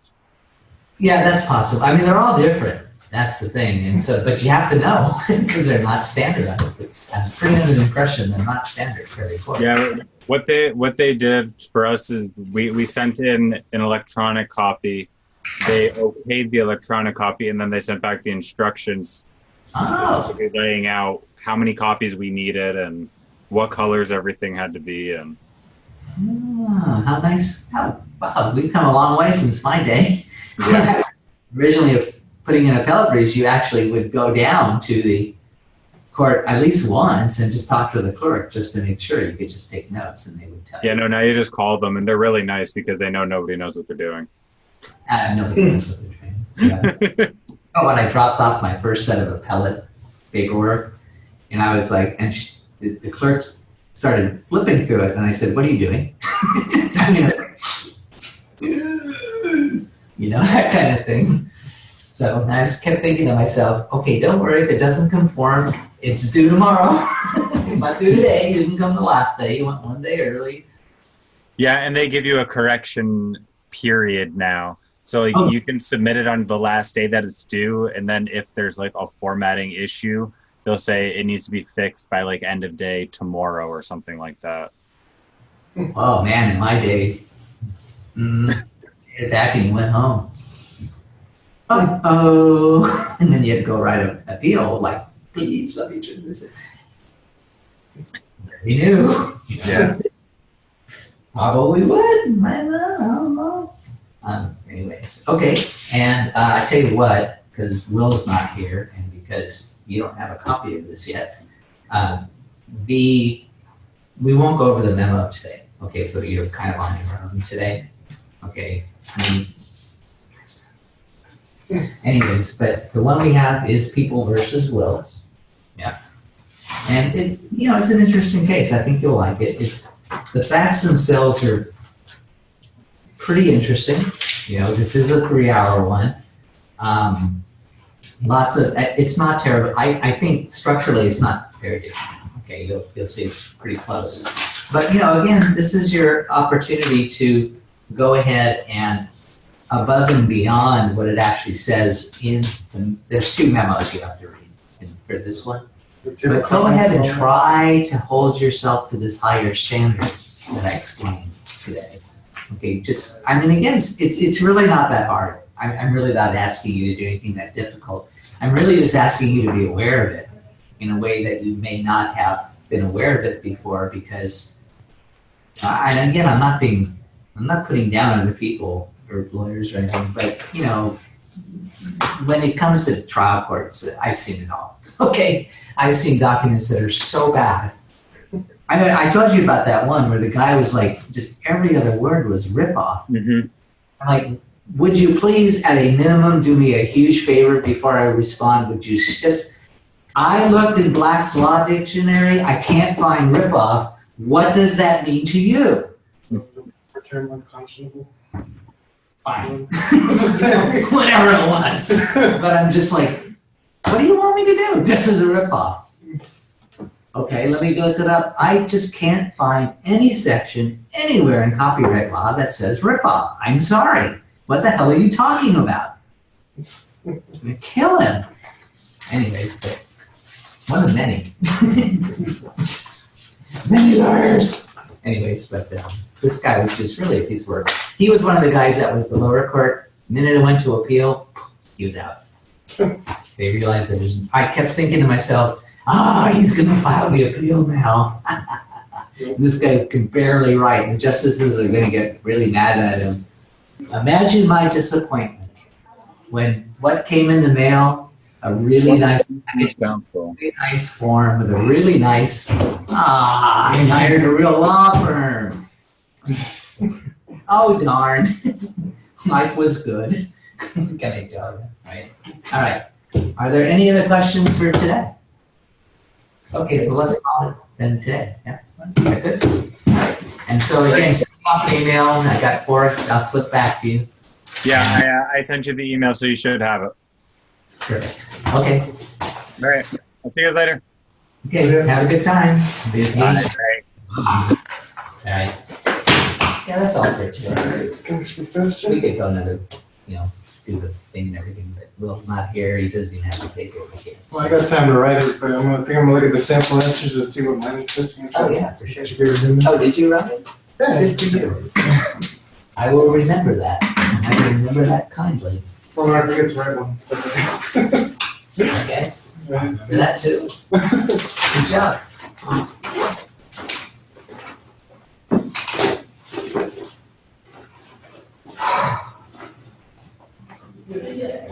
Ooh.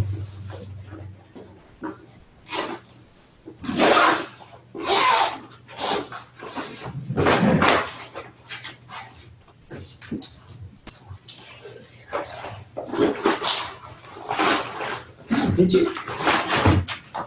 I remember that.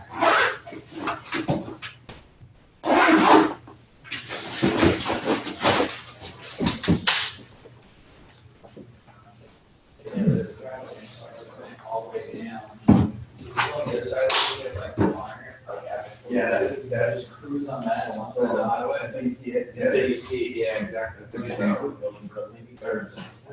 Yeah, until it opens up, yeah, you can see it. I think it's like